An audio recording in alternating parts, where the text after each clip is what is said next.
So, Honorable Speaker, in examining the procedure used to arrive at the nominations, the committee noted that in accordance with the powers conferred by Article 132.2 and 155.3 of the Constitution, as read together with Sections 3 and 5 of the Public Appointments Parliamentary Approval Act of 2011, His Excellency the President, through a letter by the Chief of Staff and Head of Public Service, reference number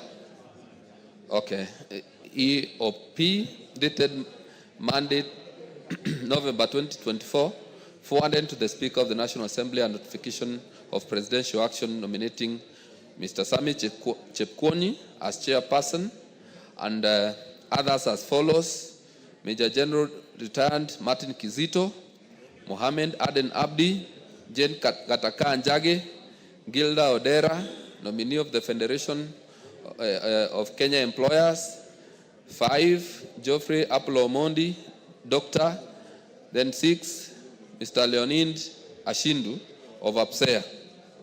So, Honorable Speaker, the committee held its sittings and discussed widely, vetted these nominees and made observations on their suitability.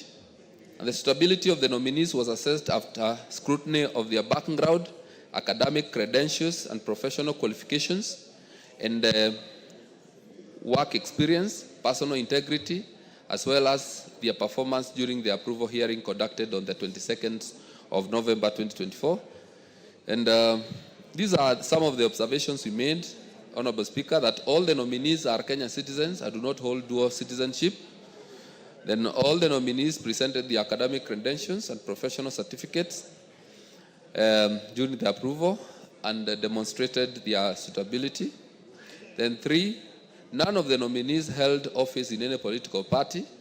Then 4, none of the nominees had been dismissed from office under Article 75 of the Constitution.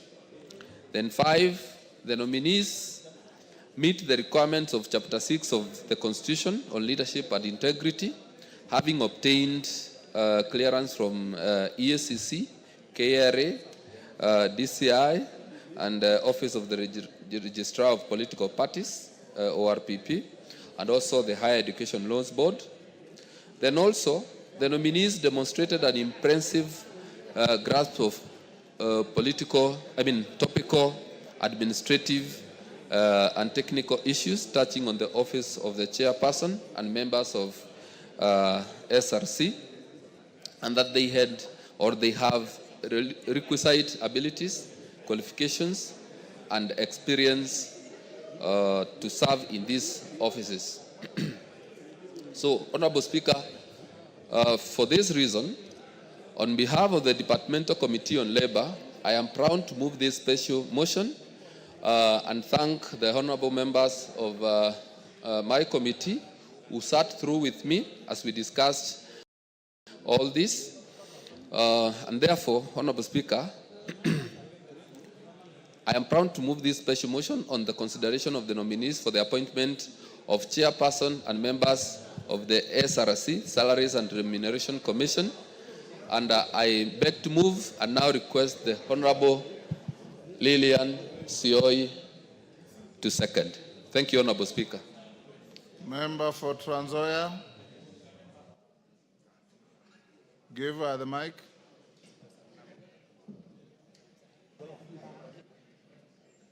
Give to Lilian the mic.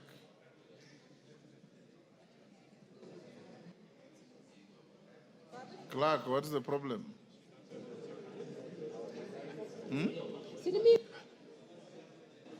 You don't have a card, Lilian? Give her the nearest mic.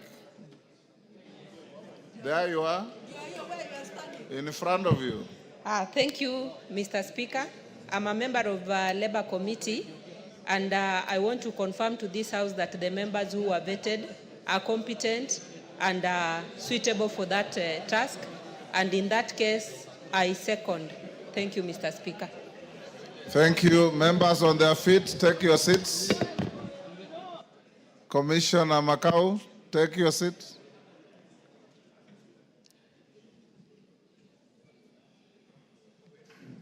Thank you.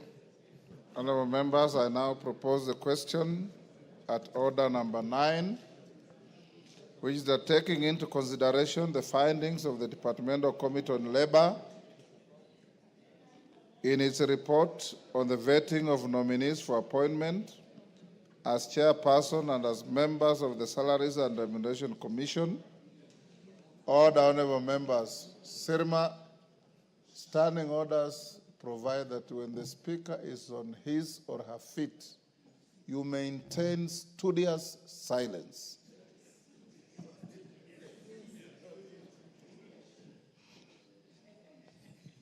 Let me repeat now.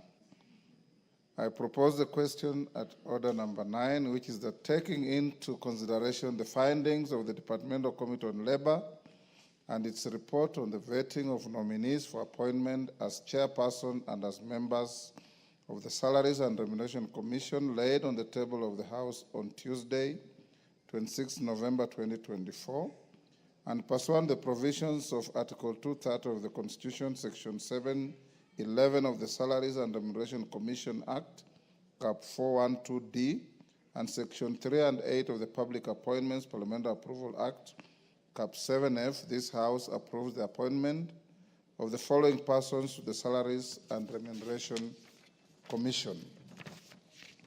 1, Sami Chepkwony, chairperson. 2, Major General retired Martin Kizito Ong'oi, CBS, member nominated by the Defense Council. 3, Mr. Mohammed Aden Abdi, member nominated by the Senate on behalf of county governments. 4, Ms. Jane Gataka Njage, member nominated by the Teacher Service Commission. 5, Dr. Gilda Odera, member nominated by an umbrella body representing employees. 6, Dr. Geoffrey Apollo Omondi, member nominated by an umbrella body representing trade unions. And 7, Mr. Leonid Ashindu, member nominated by a joint forum of professional bodies.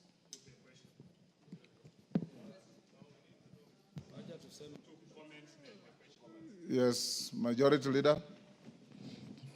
Thank you, Honorable Speaker. Honorable Speaker, I raise to support this motion for the approval of the 7 nominees into the Salaries and Remuneration Commission. Honorable Speaker, if members go through the CVs of all these nominees, you see many of them have a background in human resource management or personnel management, and others in administration. And also, we have one nominee, as you said, the nominee from the Defense Council, the Major retired Martin Kizito Ong'oi, who also holds a diploma in international studies and a Master of Arts in political science and public administration, and therefore tells you that many of these nominees are very experienced in the space of public administration and personnel management.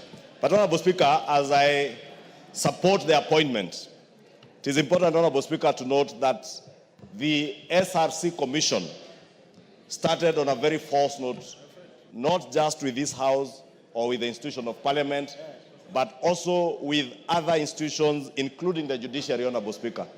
And I want to implore on these new commissioners to set a new pace in their relations with other arms of government, be it in the judiciary or in the legislature, Honorable Speaker. This commission, Honorable Speaker, if you can protect me from the very loud consultations. Order, honorable members. Order. CNN. Order. You come from the same direction. I'm sure you could have talked as you are coming here. Order, let's listen to one another. Thank you, Honorable Speaker. It's probably because I didn't say Happy New Year to all the members. And let me take this opportunity to say a happy 2025 to all the members as I welcome them back to this special sitting. And also thank them for showing up in their numbers, at least within the first 2 weeks of the year. That, Honorable Speaker, tells you the dedication and commitment of these members.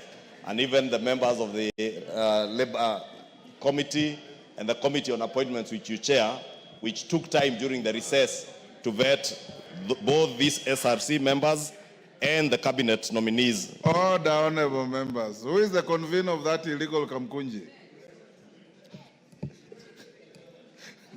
Go on. Thank you, Honorable Speaker. Unfortunately, it is the leader of the minority and deputy leader of the majority of the broad-based government, the Honorable Junet Mohammed.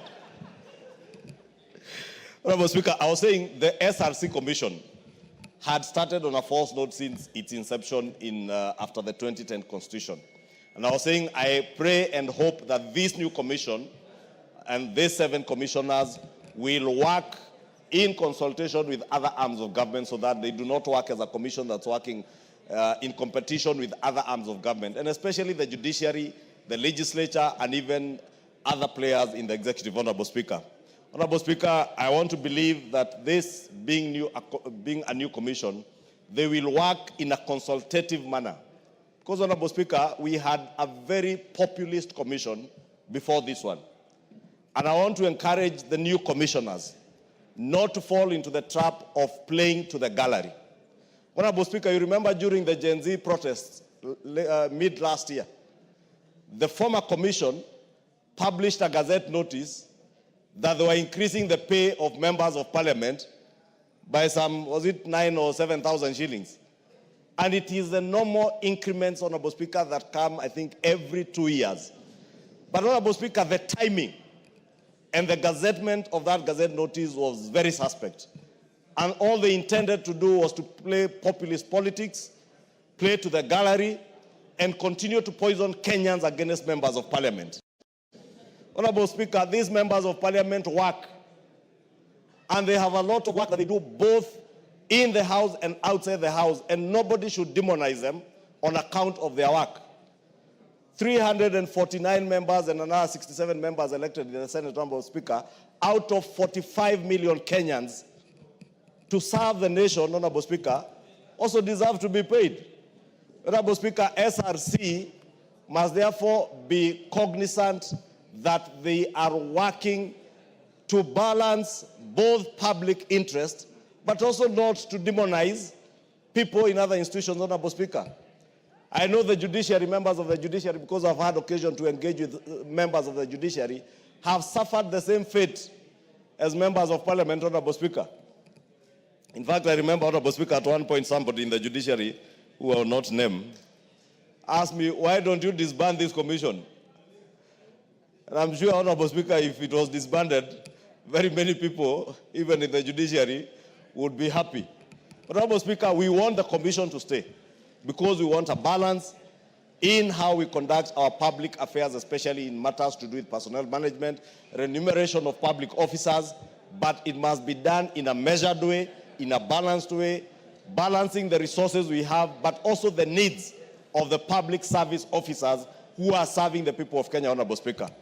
Honorable Speaker, if we do not balance the needs of public servants, Honorable Speaker, then we kill not just the aspirations of young people who are joining the public service, but we also make it impossible, Honorable Speaker, for those who are already in the public service to grow as persons. And therefore, Honorable Speaker, I want to ask this commission, this new commission as they come into office, to engage other stakeholders.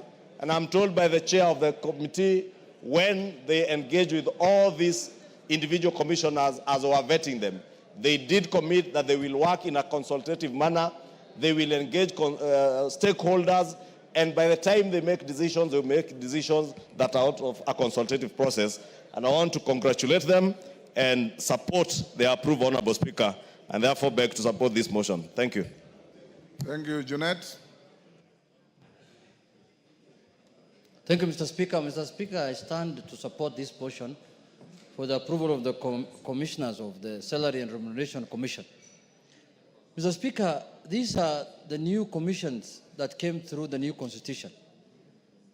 And Mr. Speaker, I can see the proposal that has been brought to the House is the commission consists of members of high integrity, people whom I believe can do this work, Kenyans who are qualified, people who have worked in other sectors in the country, Mr. Speaker, who have been put together so that they can help this country deal with the issue of wage bill, Mr. Speaker. But Mr. Speaker, the funny thing about this commission, and I've been here since the inception when this commission came into place, Mr. Speaker, there's a misconception that they think this commission was created purposely to fight politicians, Mr. Speaker. Somebody has misadvised them. Somebody has misguided them, Mr. Speaker. You will see, once they are approved by this House, Mr. Speaker, the first war they will start with is Parliament, Mr. Speaker. I don't know who has misadvised them. They are supposed to look at the remuneration and the earnings of all sectors in the public service and in all state officers, Mr. Speaker. Mr. Speaker, I think it is juicy, it's into the public when you deal with politicians. You know, you demonize them, you tell them they want to earn more than what they deserve, I don't know what. Mr. Speaker, this commission should start on a new slate, Mr. Speaker, and look at the issue of wage bill and remuneration of public service holistically, Mr. Speaker. One of, Mr. Speaker, the issues that they're supposed to do is to harmonize the public service wage bill, Mr. Speaker. But, Mr. Speaker, you will see, you know, at the end, when Parliament is closed in August 2027, when people are going to the election, that's when you see the Commission publishing a Gazette notice saying that the salary of a member of Parliament has been reduced to 50,000. If they want to do that, let them do it now, so that the people who want to apply for the jobs of being a member of Parliament can decide in the August 2027 whether they want to go for that job or they don't want to go for that job. Don't wait until Parliament is closed. Why should you do that mischievously? Just advertise now that this is the salary that is commensurate with a member of Parliament. Then the people who intend to contest for these positions in 2027 can make up their mind early enough. Because there are people who are leaders in the corporate sector, who are earning way above members of Parliament, who will want to come to this House. But when you issue a notice, of a Gazette notice, when Parliament is closed in August 2027, and they will have resigned in February 2027, then you'll be doing injustice to them, because they will have decided, do I stay as the managing director of a bank earning this much? I know a member from Meru here who was doing very well before he came here, Mr. Speaker. He confided in me. He told me I was earning I never thought this is the kind of job I was getting into, Mr. Speaker. We were in Mombasa with him for a trip. I told him, my brother, this is a call. This is a service to the public. You may not earn anything. And whatever you earn here, it belongs to the public. Whatever you earn in this house belongs to the public. You have to return it back in form of health care, in form of education, in form of bursary, in form of transport, in form of wedding expenses, in form of burial expenses. Mr. Speaker, nobody spends any money he earns in Parliament on his own family or on his own personal use, Mr. Speaker. Mr. Speaker, members of Parliament, the number of burials they contribute to, the number of people they bury, the number of people they pay for their health services, health care, Mr. Speaker, school fees, Mr. Speaker, weddings, people want to buy. Me, I've seen, Mr. Speaker, cases where somebody wants to marry, he comes to a member of Parliament.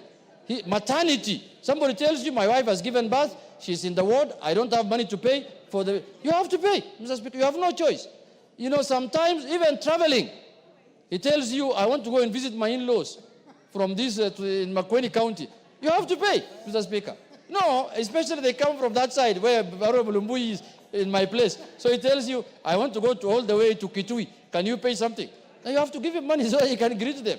So, Mr. Speaker, public service is a calling. Being a politician is not a mean job, Mr. Speaker. It's a very difficult job. But anybody who's outside it thinks it's a walk in the park. He thinks, you know, when they see you, the most prestigious thing you see with a member of Parliament is when his escort opens for him the door. People think that is the most important thing in the most of Parliament. That's what they see. Mr. Speaker, it's a very, very daunting task. It's a job that is not a joke, Mr. Speaker. You have to think of your constituents. You have to think of Kenyans. You have to make sure you pass the right laws here. You have to be present when those laws are being passed. You have to make sure that services are provided to your constituents, Mr. Speaker. And then now the Salary and Remuneration Commission thinks that, oh, these are just jokers, a bunch of jokers who have just sat somewhere in an afternoon in an air conditioned hall where they just talk and say anything they want. No, Mr. Speaker. You wait until the next election arrives. you will see every constituency will have over 20 aspirants. If the job is that useless, why are people going for? Why can't you leave the one who's there just to continue? It shows you how important this work is. So I want to urge the Salary and Remuneration Commissioners, if they are approved by this House, that if you deal with politicians, is when Kenyans take you serious. You are mistaken, my brothers and sisters. You are mistaken. So, but in spite of all that, I want to ask the House that we also need SRC Commission as a commission, because they are doing a very important constitutional duty, Mr. Speaker. Because, you know, the disparities in the wage bill, the disparities in the remuneration in this country, Mr. Speaker, must be harmonized. The low-cadre person must feel that he's doing a good service and is being given a good remuneration as the highest person paid, Mr. Speaker. That is their work, and that's why we need them, and that's why I urge this House that we pass the SRC Commission so that Kenyans can also enjoy the fruits of their new constitution, Mr. Speaker, by giving them these commissions that are supposed to deal with those aspects in the running of the country, Mr. Speaker. With those few remarks, Mr. Speaker, I urge the House to pass this commission so that we have a commission in place that can deal with those issues so that they can help also the executive manage the wage bill, Mr. Speaker. With those few remarks, Mr. Speaker, I support. Murugara. Thank you. Thank you very much, Mr. Speaker. The Speaker also rise to support the special motion that this House approves the appointment of the commissioners to the Salaries and Remuneration Commission. It's a very important constitutional commission which cuts across the three arms of government in that it has to work closely with the Parliamentary Service Commission, the Public Service Commission, and the Judicial Service Commission. There is a notion out there that these commissions actually set salaries for their members or for their employees, which is not the case. It is the SRC that recommends to these particular commissions so that salaries can, to some extent, be harmonized, although this is not the case as it is required. We have had issues with the last Salaries Commission, Remuneration Commission that is actually outgoing. There are complaints that it was not able to harmonize salaries even within individual arms of government, to the detriment of the workers, such that when you compare what the security forces earn, there are disparities that cannot be explained. We therefore call upon this particular new commission coming in to work on harmonizing salaries so that we are able to have servants of the public earning almost what can be comparable. But allow me, Mr. Speaker, to pick out one important topic, the bottom-up agenda, where we have the junior-most workers for the government known as area managers in the villages who are not remunerated. We have passed numerous motions here. We have even passed laws which are supposed to determine how these persons are to be remunerated. However, when this was taken to the Salaries and Remuneration Commission, it was actually withheld on the basis that these people do not have a formal education. I do not know where education is supposed to be the determinant. It is supposed to be a consideration by the Commission whether there is an education or no education. We all know that the basic arm of the administrative government of this country are these people known as area managers. These are people who do everything in the grassroots, including they are the police officers, they are the judges, they are the executioners, they are everything. I therefore call upon the new commission coming in to sit down without reservation, look into what should actually be paid to area managers in this country, because they are out there doing an executive and excellent job for which they are not recognized, for which they are not remunerated by anyone, purely because the Salaries and Remuneration Commission has refused, has declined, has actually failed to set up guidelines which would determine how much these people should be remunerated. I speak for area managers. Thank you very much, Mr. Speaker. I support. Oundo. Thank you, Honorable Speaker. I stand to support the special motion for consideration of nominees for appointment of the Salaries and Remuneration Commission. Honorable Speaker, this is a creature of the 2010 Constitution in order to solve the so-called ballooning wage bill in the public service. Honorable Speaker, once the committee has done its vetting and deliberations and have proposed approval, we, the members of parliament, need to do nothing else but support their recommendations. Honorable Speaker, allow me, as we usher in the new commission, I believe this is the third commission since the inauguration of the Constitution. Honorable Speaker, there are very many challenges in the public service.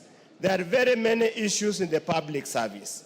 I do hope and pray the new commission will address the challenges. Honorable Speaker, the disparity, both the national government and the county governments, need to be harmonized to ensure that all members, all Kenyans who work in the public service are paid what is due for their labor, for their efforts, for their level of qualifications, and for their level of experience, Honorable Speaker.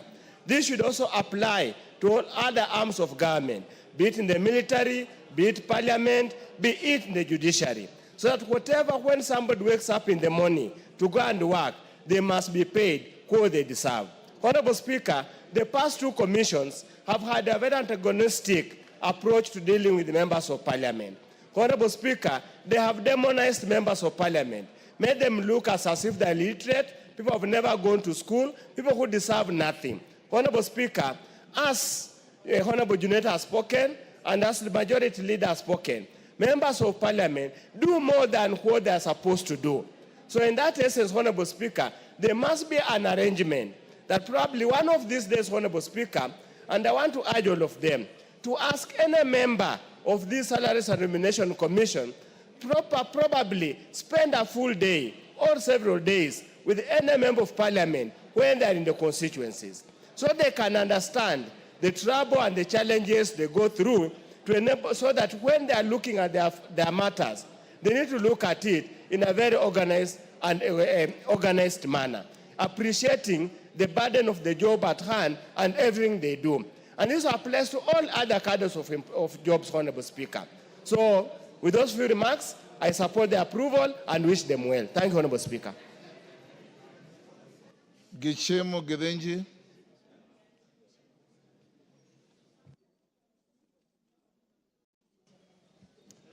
Thank you, Honorable Speaker, for the opportunity also to contribute to this special motion for approval of the nominees of the commissioners to the Salaries and Remuneration Commission. Honorable Speaker, as I contribute, let me take this early opportunity to wish you, Honorable Speaker, and all the members a blessed 2025, a year that we hope that will be very fruitful as we serve this nation in our capacity as members of parliament, and also wish all the support staff of the parliament as they serve us a wonderful new year. And also wish all our constituents whom we serve at the constituencies that we've not been able to meet a wonderful and a fruitful, blessed 2025. Honorable Speaker, I support, and since the committee has already indicated that all the nominees meet all the requisite qualifications as per the law and the Constitution, I believe they will be able to serve us better than the previous commissions and serve the country better. And Honorable Speaker, one of the areas that I would like the new commission to put emphasis on is on the stipends that are usually paid to the interns. This is an area that the interns have been feeling there's a gap. They've not been properly considered when they are remunerated for their stipends, when they are doing their internship. And it's an area that should be tied with a new bill that has already been brought before this parliament by Honorable Naisula, which we ably supported as the entire parliament. So it's an area that needs a lot of consideration. And also, they should also be able to harmonize all the salaries that are paid by various grades and cadres at the national level and the county governments. So we should not have areas whereby a lot of preference or a lot of any disparity, because if various people are serving at the same level, they should actually be able to receive the same remuneration and also the same kind of allowances that are due. So, and of course, they should also, they should not create situations whereby they are in conflict with members of parliament, because we are there to serve this nation together, and all the regulations that are supposed to be done by the Salaries and Remuneration Commission should be well done, so that Parliament will also be able to support their activities for the service of this nation. So, Honorable Speaker, without belaboring the point and also much ado, I really support, and I hope they will be able to take up their jobs as soon as we are able to approve them, so that they can serve this nation and harmonize everything about salaries and remunerations. Thank you. Otienda Amolo. Thank you, Mr. Speaker. Mr. Speaker, I support this special motion for a few reasons that I will state very briefly. First of all, it is well balanced in terms of gender, in terms of ethnicity, in terms of region. And that is one of the things we require in constitutional commissions. It is also well balanced in terms of abilities, and I've seen the various nominees from the various bodies. They are promising. Mr. Speaker, I support this special motion and urge that as the commission has come in, there are a number of things they should observe. One of the things they should observe, Mr. Speaker, is not to be a stumbling block to the idea of unionism. The remuneration, this commission was set up to facilitate the purposes of the Constitution. And one of those purposes is recognition of the right to unionism. There has become a trend where collective bargaining agreements are negotiated and then flouted, and when they are flouted, they cite the commission as the entity that has not approved. I urge them to do their work in tandem with the commission. Secondly, Mr. Speaker, I urge the commission to be aware that there's a reason why, as opposed to other commissions, they are representatives of other bodies. Among those in the list right now is a representative of the Senate, and we in the National Assembly have sent a representative. There are representations from employers, employees, and other bodies. They are wajumbe like us. They do not go there to represent themselves. They represent the entities that have sent them. And therefore, when we as Parliament send people to the Commission, the people we send must consult with us and must respect our authority. They must not go there and start fighting us. One of the things that should be noted, Mr. Speaker, that the Commission has previously had on is to look at the qualification of being a member of Parliament. Now, we know we've had this debate from the Constitution to legislation as to the minimum standards. But be that as it may, focus must be had on the work that a member of Parliament does, not just the minimum qualifications. This is the house where we have some of the highest qualified Kenyans. And therefore, you cannot sacrifice the work that a member of Parliament does merely because you say the minimum qualification is equivalent to the qualification of any other person of the lowest cadre. That is something they got wrong and they must get right. Mr. Speaker, I want to support them and give a warning bell, not just to the Commission, but to commissions generally. Commissions are supposed to be independent. They are supposed to assist the citizens. There's becoming a trend when commissions are ceding their independence. They are starting not to do the work that they were meant to do. This is becoming a threat to the Constitution and to the commissions themselves. I urge that all our constitutional commissions, and this commission particularly, should do its work without fear or favor, and should do its work with competence, and should do its work for the benefit of Kenyans at large. Mr. Speaker, I support. Thank you. Daud. Thank you, Mr. Speaker. Mr. Speaker, first, I would like to say Happy New Year to all members, together with you. And secondly, Mr. Speaker, regarding the SRC, I remember when I was in the Finance Committee in the 11th Parliament, we approved Sarah Serem as the head of SRC. And when Sarah Serem came to the interview, she sounded so good. But before she left, she had shown her horns. The same with Mengich.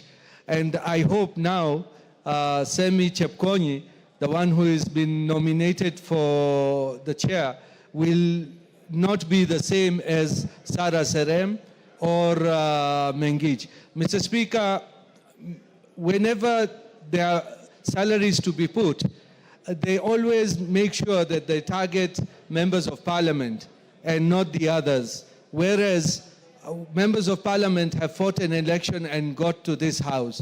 It is not easy to make it to this house, Mr. Speaker, as you know, because you have been in many elections, and it is very, very difficult to get here. So it is only the chosen few who can make it to parliament. And remuneration for those people should not be a subject, because whenever you hear, it is only the members of parliament are mentioned. The rest are not mentioned at all. Mr. Speaker, I agree with Honorable Murugara regarding the village elders. Mr. Speaker, it is high time that we remunerate the village elders. We have to look for money from anywhere so that they can be, they do the work, they help the national administration, GAO, so that we can go forward in this, in the country. So, Mr. Speaker, with those few remarks, I want to support the new team, but I want the new team as well to be supportive of the Kenyan workers, and the parliamentarians are Kenyan workers as well. Thank you, Mr. Speaker. Thank you, Mama Zamzam. Asante sana Mheshimiwa Spika. Kwanza nichukue fursa hii kuambia wabunge wote Happy New Year. La pili, Mheshimiwa Spika, niweze kutoa rasmi rambirambi zangu kwa familia yako Mheshimiwa Spika na ndugu yetu Mheshimiwa Timothy kwa kumpoteza mama. Mwenyezi Mungu amhifadhi na wema. Mheshimiwa Spika, nachukua fursa hii kuweza kuwapongeza wote ambao wameteuliwa katika commission ya CRC Mheshimiwa Spika, na pia niweze kueleza kama walivyoeleza wenzangu kuwa Mheshimiwa Spika, naomba Bwana Sami Chepkoni akiingia kwenye kiti hichi aweze kuangalia maslahi ya Wakenya wote Mheshimiwa Spika. Na kama walivyosema wenzangu Mheshimiwa Spika, wabunge huwa tunapata mtihani mkubwa sana wakati ambapo tunaongezwa mshahara Mheshimiwa Spika. Ifahamike kuwa mbunge ana kazi kubwa sana, na mimi Mheshimiwa Spika niseme katika wabunge sijui mimi ndio maskini, manake hutoa zote paka nikabaki sina hata sumni.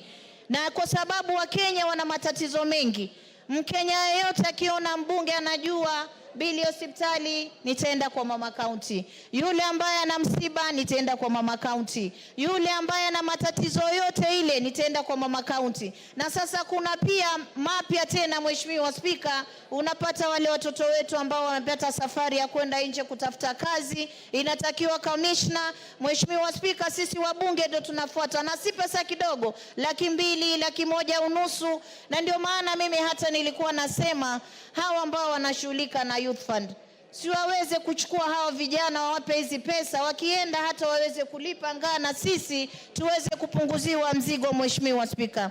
Mheshimiwa Spika, mimi ningependa kuambia hawa makamishna, Wakenya wamehangaika sana wakati wa kupata mishahara yao, waweze kuangalia, manake ndio imeleta sintofahamu.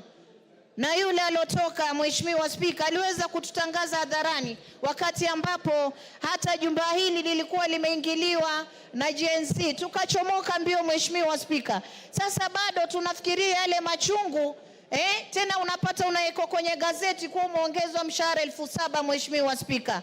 Hiyo 7,000 tulitukanwa mpaka mwenzangu akanilazimisha kwenye mkutano mmoja tukatae huo mshahara Mheshimiwa Spika, wakati ambapo iko kwenye sheria, lakini ni kwa sababu maisha yetu ilikuwa hatarini. Na Wakenya wengi walikuwa hawafikirii kuwa huyu ni mbunge, ana hili na lile, anatusaidia hapa na pale. Ile 7,000 si kitu kwenye nyongeza, lakini ilibidi Mheshimiwa Spika tuende mbio kwenye mikutano tukatae, tuseme sisi hatukubali huu mshahara, lakini ndani ya roho zetu tulikuwa tunatamani hata tuongezewe zaidi, manake mambo ni magumu Mheshimiwa Spika. Mheshimiwa Spika, nikimalizia nataka kusema hivi.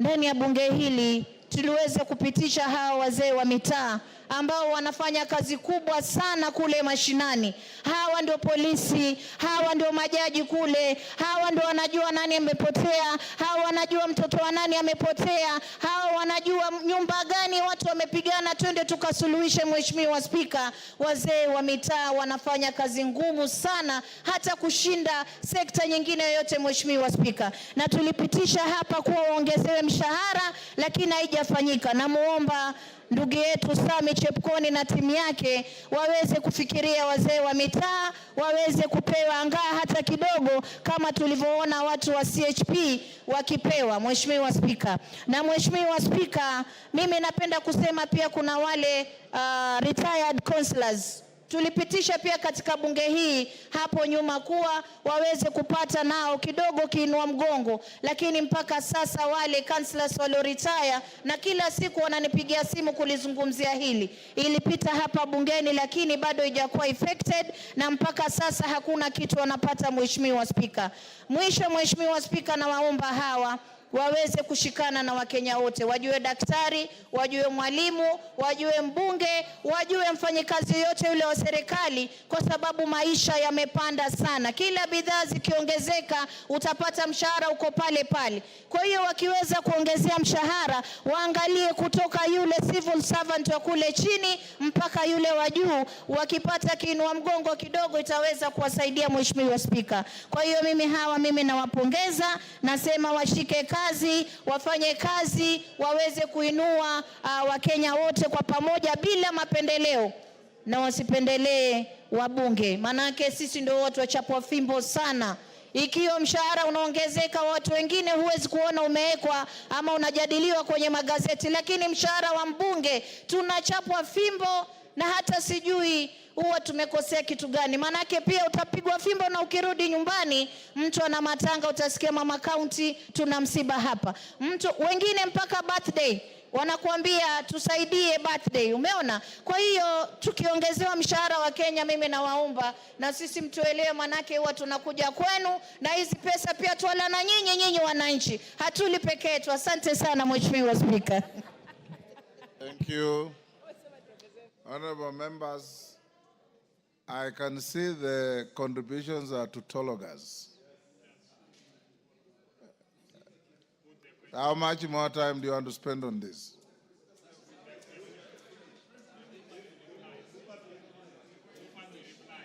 Okay, let me give one, then we get the mover to reply. Madenge.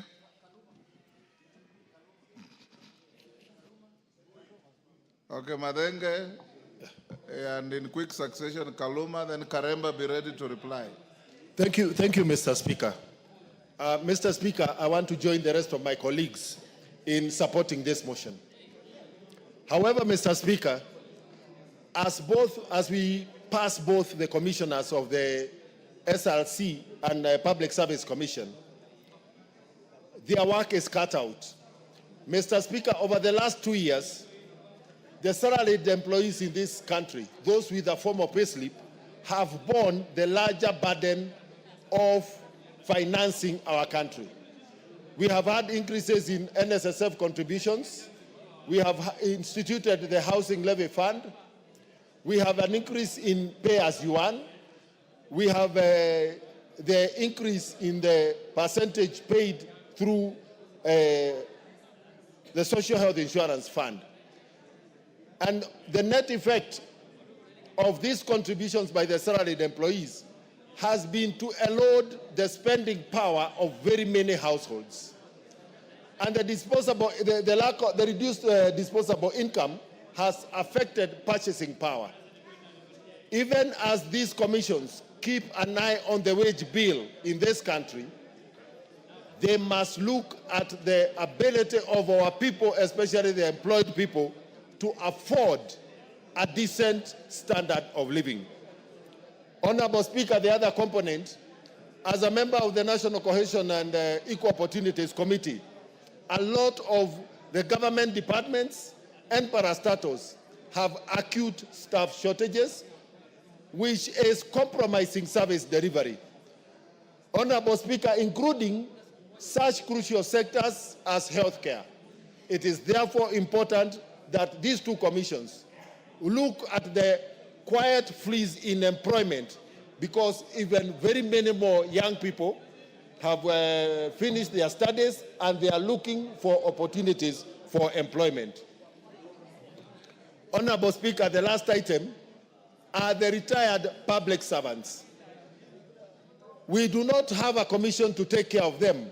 A lot of them are suffering because their pensions have remained unpaid, and it is important that both these commissions look at the component of the workers who have retired after serving this nation diligently. Honorable Speaker, I support. Thank you.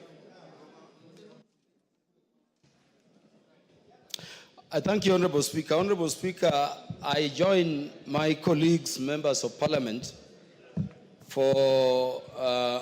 in supporting the motion and therefore signifying my approval for the appointment upon Parliament deciding of these commissioners. But Honorable Speaker, I wanted to say that this commission, despite being a Chapter 15 commission like several others, I don't know what really happens in it. Honorable Speaker, I've been in this House since the 11th Parliament under the new Constitution. And we approved commissioners here, led by Madam Sarah Serem. When they sat, they took their business as the business of dealing with this Parliament. After that, Honorable Speaker, we again approved the second SRC commission under this Constitution. And Honorable Speaker, you remember the first commission had people like Olo Aringo, who started the Parliamentary Service Commission. Immediately went there, he forgot about the role of Parliamentary Service Commission and was leading SRC in encroaching into the mandate of the Parliamentary Service Commission. Honorable Speaker, the last commission, this one which is going out, which has just gone out, Dalmas Otieno Anyango, and Honorable Mbui and others will confirm to you how eloquent Dalmas used to be seated from where my brother is seated there, about the place of Parliament, how remuneration should be organized. He immediately went into that commission, hitting back at Parliament became his business. I wanted to say, Honorable Speaker, that I don't know whether it is the Salaries and Remuneration Commission which is cast or the people we send there. I wanted to pray, Honorable Speaker, that now that we are sending a new team, may they be alive to the fact that as Parliament, we've done everything to enable them discharge their mandate. Honorable Speaker, the Salaries and Remuneration Act is very detailed, coming from this Parliament in terms of their mandates, how they need to do job evaluation, how they need to peg, salaries to the roles of the various bodies, how they need to harmonize salaries so that people performing same roles and functions unequally. But Honorable Speaker, that has not been happening. Honorable Speaker, I wanted to request these commissioners, if ultimately approved, that they avoid the jinx of the past, where the Salaries and Remuneration Commission has been encroaching into the mandate of the other commissions. Honorable Commission, for purposes of protecting Parliament, you have Parliamentary Service Commission. And the mandate of Parliamentary Service Commission to deal with matters, welfare and facilities for Parliament is constitutional. You still get the Salaries and Remuneration Commission issuing gazette notices prescribing, Honorable Speaker, even the amount of tea. If you remember the gazette notice for the 12th Parliament, even the number of cups of tea members of Parliament should be taking in a committee, not knowing some of us don't even take the number of cups of tea.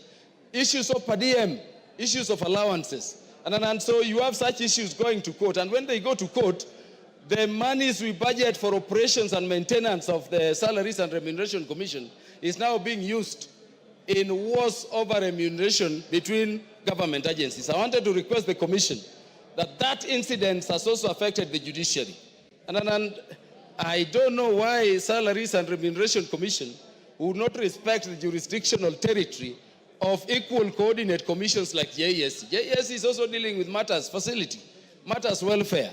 But you get Salaries and Remuneration Commission telling judges who want to sit together and conference, most of those judges who sit in a bench, that this is the amount of money you are going to spend. You cannot have per diem if you go conferencing, and that is delaying bench determination.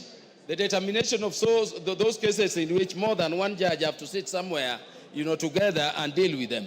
You need a judge. You have a judge from Malindi, a judge from Busia. They are convening in Nairobi. A judge cannot travel because Salaries and Remuneration Commission, not knowing how the judiciary operates, is encroaching the mandate of JSC. I wanted to say, Honorable Speaker, that beyond the law, we have really facilitated this commission. This is a commission, Honorable Speaker, which people thought should be part-time. Because how long should we take a commission to determine and harmonize the pay for various state bodies? In spite of that thinking, as members of parliament, we said, Honorable Speaker, that this commission shall never be part-time, because the remuneration levels of various, cadres of government and public servants need to be reviewed constantly. I wanted to say, Honorable Speaker, that we are supporting this commission. They'll continue to operate full-time.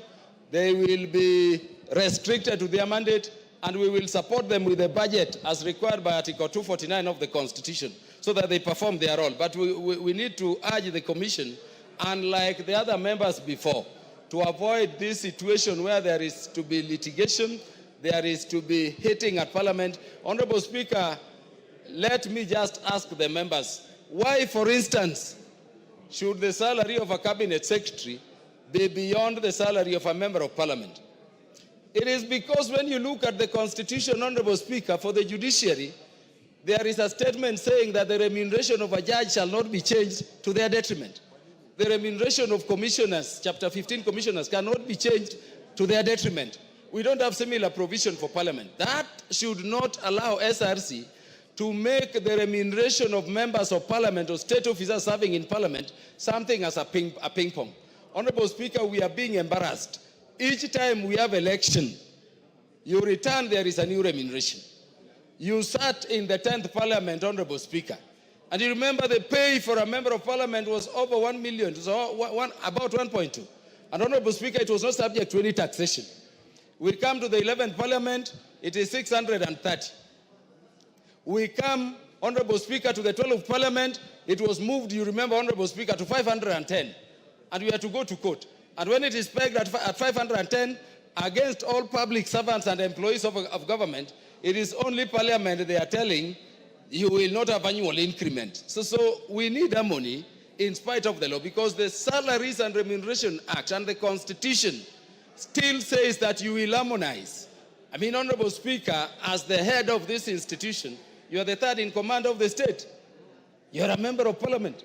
If you are there, why do we have an evaluation in terms of job evaluation by SRC, putting members of Parliament at cadre 43, so that we are earning even less than PSS? We are earning less than CSS. How then do you oversight them? We sit, we approve them, but they sit there. We want to tell these incoming members that on my part, I will signify my approval and I'm going to vote for approval. But really, let us go back to work. Let them not just sit there. But remember, we put them as full-time so that these things can be harmonized, and we need a peaceful relationship. If there are cases, like the President said, where you have a commission suing the other, they are unnecessary. Let them be withdrawn so that, Honorable Speaker, we can be in the same light and we can be safeguarding the constitutional mandates of the various bodies. I thank you, Honorable Speaker. Karemba.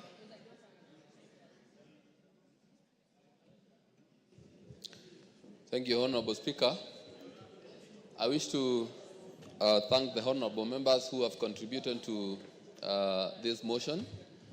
And starting with the honorable members of the committee who sat through the entire vetting process and saw that indeed the nominees were fit for this exercise.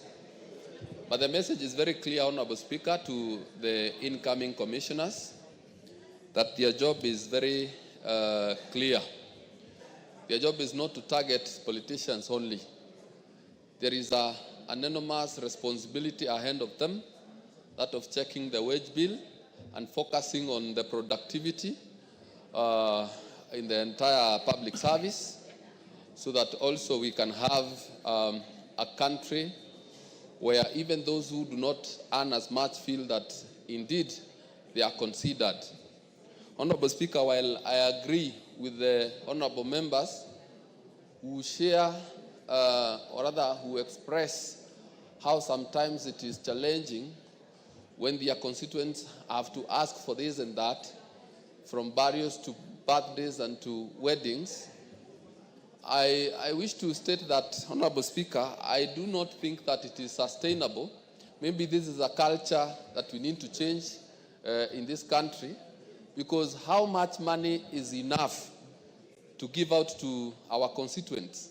It can never be enough. So if there is something that we need to change, is the culture, so that also empower our people so that they can also get their income and be able to service themselves and even sort their own challenges, instead of thinking that perhaps it is us who have the responsibility of sorting out their problems. So going forward, maybe as leaders in this country, we need to invest more in growing our country, in growing our economy, so that our economy can serve all of us. So, Honorable Speaker, having said all that, I beg to reply. Thank you, Honorable Speaker. You can stand there. Order, honorable members on their feet. Take your seats. Take your seats.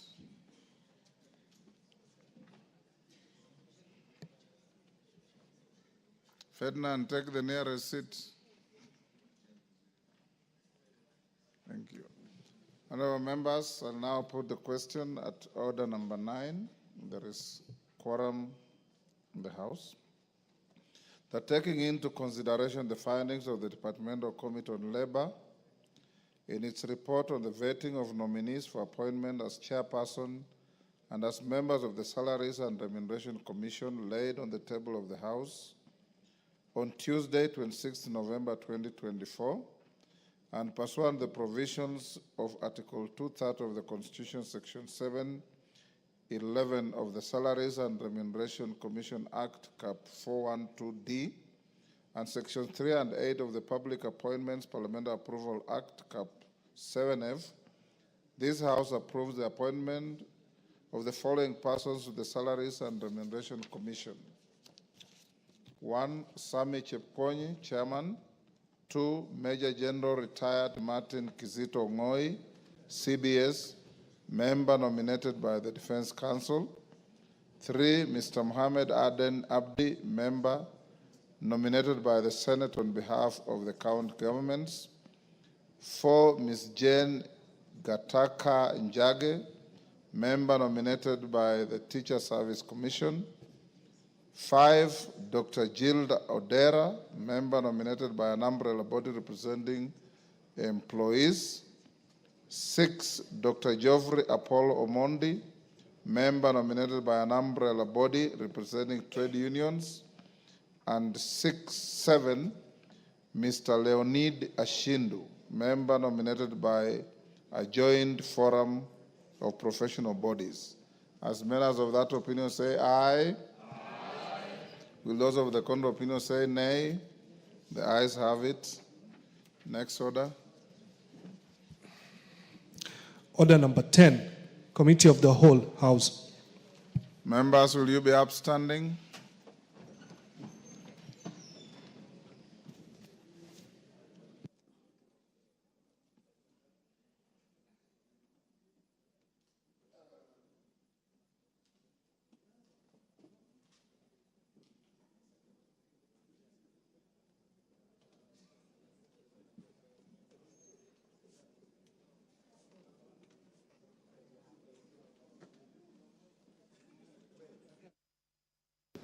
Niweke kadi ama niwache upige?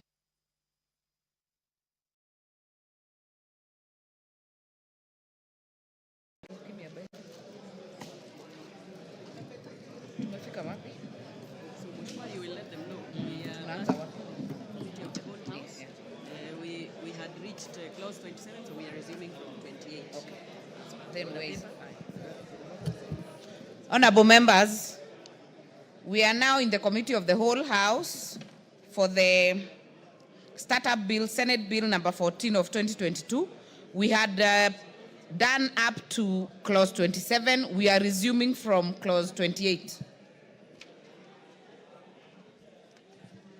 Clauses 28 and 29.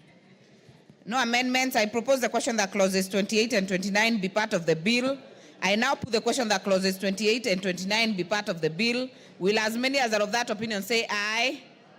Will as many as are of a contrary opinion say nay? The ayes have it. Clause 30. I propose the question that clause 30 be part of the bill.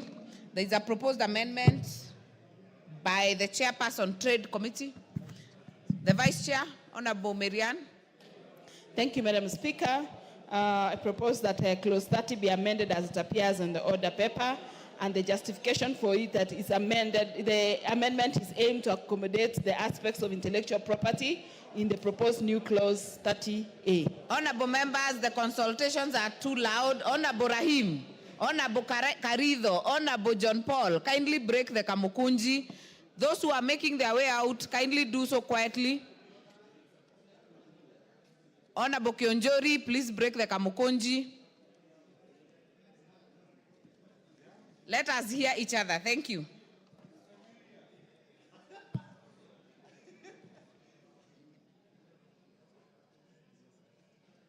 Honorable members, I propose the question that clause 30 be amended as proposed by the chair. If you are intending to speak on this, kindly use the intervention. Honorable Mayaka. Thank you, Honorable Chair. Honorable Chair, I want to support this particular amendment. And the reason is because it actually comes in to enrich the clause number 30. And further to that, Honorable Chair, we've not had an opportunity where we have a law that puts in place specific regulations that support the copyright. And this particular one does that. And including the fact that for the startups, it's actually going to give financial support mechanisms to the people who have startups. So for that reason, I do support the amendments. I thank you. Very well. I put the question then that clause 30 be amended as proposed by the chair. Will as many as are of that opinion say aye? Will as many as are of a contrary opinion say nay? The ayes have it. I now put the question that clause 30 is amended be part of the bill. Will as many as are of that opinion say aye?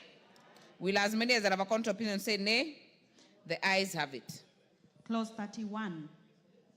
I propose a question that clause 31 be part of the bill. Honorable Keitani. Thanks, Madam Chair. I propose that that clause 31 be amended as it appears in the order paper, and the justification for it is that the proposed amendment is to be deleted is covered under clause 27A, sorry. Thank you. Very well. I propose the question that clause 31 be amended as proposed by the chair. I therefore put the question that clause 31 be amended as proposed by the chair. Will as many as are of that opinion say aye? Will as many as are of a contrary opinion say nay? The ayes have it. I now put the question that clause 31 is amended be part of the bill. Will as many as are of that opinion say aye? Will as many as are of a contrary opinion say nay? The ayes have it. Clauses 32 and 33. No amendment. I propose the question that clauses 32 and 33 be part of the bill. I now put the question that clauses 32 and 33 be part of the bill. Will as many as are of that opinion say aye? Will as many as are of a contrary opinion say nay? The ayes have it. Clause 34. I propose the question that clause 34 be part of the bill. Chair. Thank you, Madam Speaker. I propose that clause 34 be amended as it appears in the order paper, and the justification for it is that the proposed amendment is to protect personal data of startups. Thank you. Very well. I propose the question that clause 34 be amended as proposed by the chair. Honorable Oundo, are you on this? Yes, Chair. Chair, can order members. Honorable TJ. The Attorney General. Honorable Rosa Buyu, please break the Kamukunji so that we hear Honorable Member for Funyula. Thank you, Honorable. Thank you, Chair. I support the amendment because there's an element of intellectual property, and in the country where there is misuse of personal data, these particular provisions saves or protects the interests of the innovators and everybody involved in this business. Thank you, Honorable Chair. Very well, Honorable Mayaka. Thank you, Honorable Chair. Honorable Chair also support this particular amendment because, Honorable Chair, we live in a world that is very much intervened by the social media and the misuse of data that belongs to people.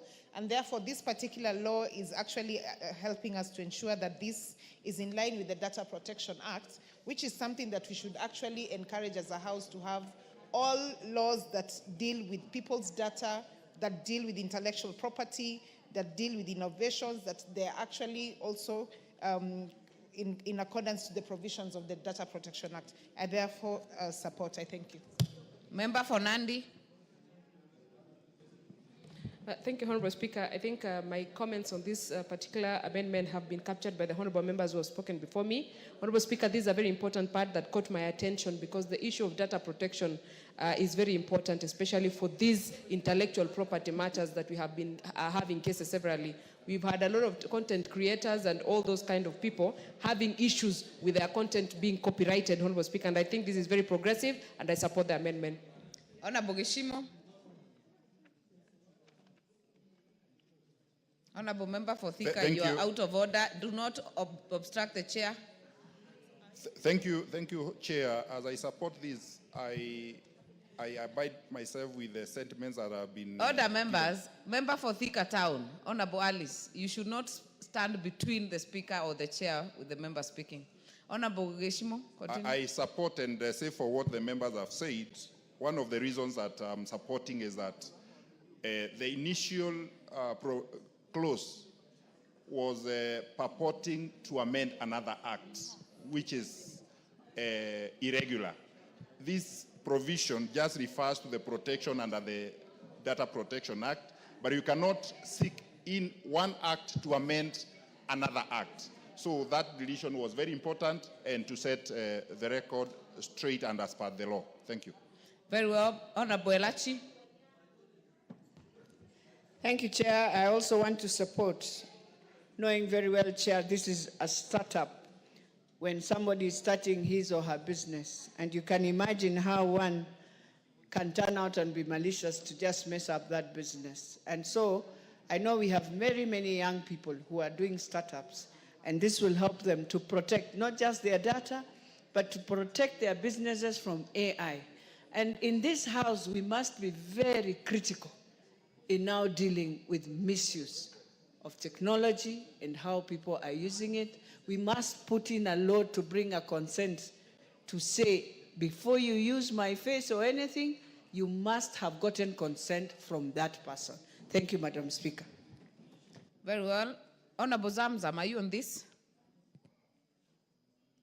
Asante sana Mheshimiwa Chair, na mimi niweze pia kukokoteza kuwa kuweza kuprotect data ya wale ambao wanafanya mambo kwenye mtandao. Mheshimiwa Spika, lazima tuweze kupitisha sheria hii, tuikokoteze kabisa. Mheshimiwa Spika, vijana wetu wanafanya mambo yao ya content creation, unapata wameibiwa, mwingine anachukua, kwa hivyo uhalisia wake unapotea. Mheshimiwa Spika, kwa hiyo itakuwa pia rahisi kumjua nani mwanzilishi wa kitu fulani na inakuwa wepesi kumfikia. Mheshimiwa Spika, wengine wameitumia vibaya, wametumia picha za watu vibaya, kwa hiyo mtu itakuwa anaweza kujulikana kuwa huyu ndo halisia lo anzisha hichi kitu, ama huyu ndo ambaye anaweza kubenefit na kitu chake ambacho ameanzisha mwenyewe. Asante sana Mheshimiwa Chair. Thank you very much. Then we'll put the question. I'll put the question that clause 34 be amended as proposed by the chairperson. Will as many as are of that opinion say aye? Will as many as are of a contrary opinion say nay? The ayes have it. I now put the question that clause 34 is amended be part of the bill. Will as many as are of that opinion say aye? Will as many as are of a contrary opinion say nay? The ayes have it. New clauses. New clause 4A.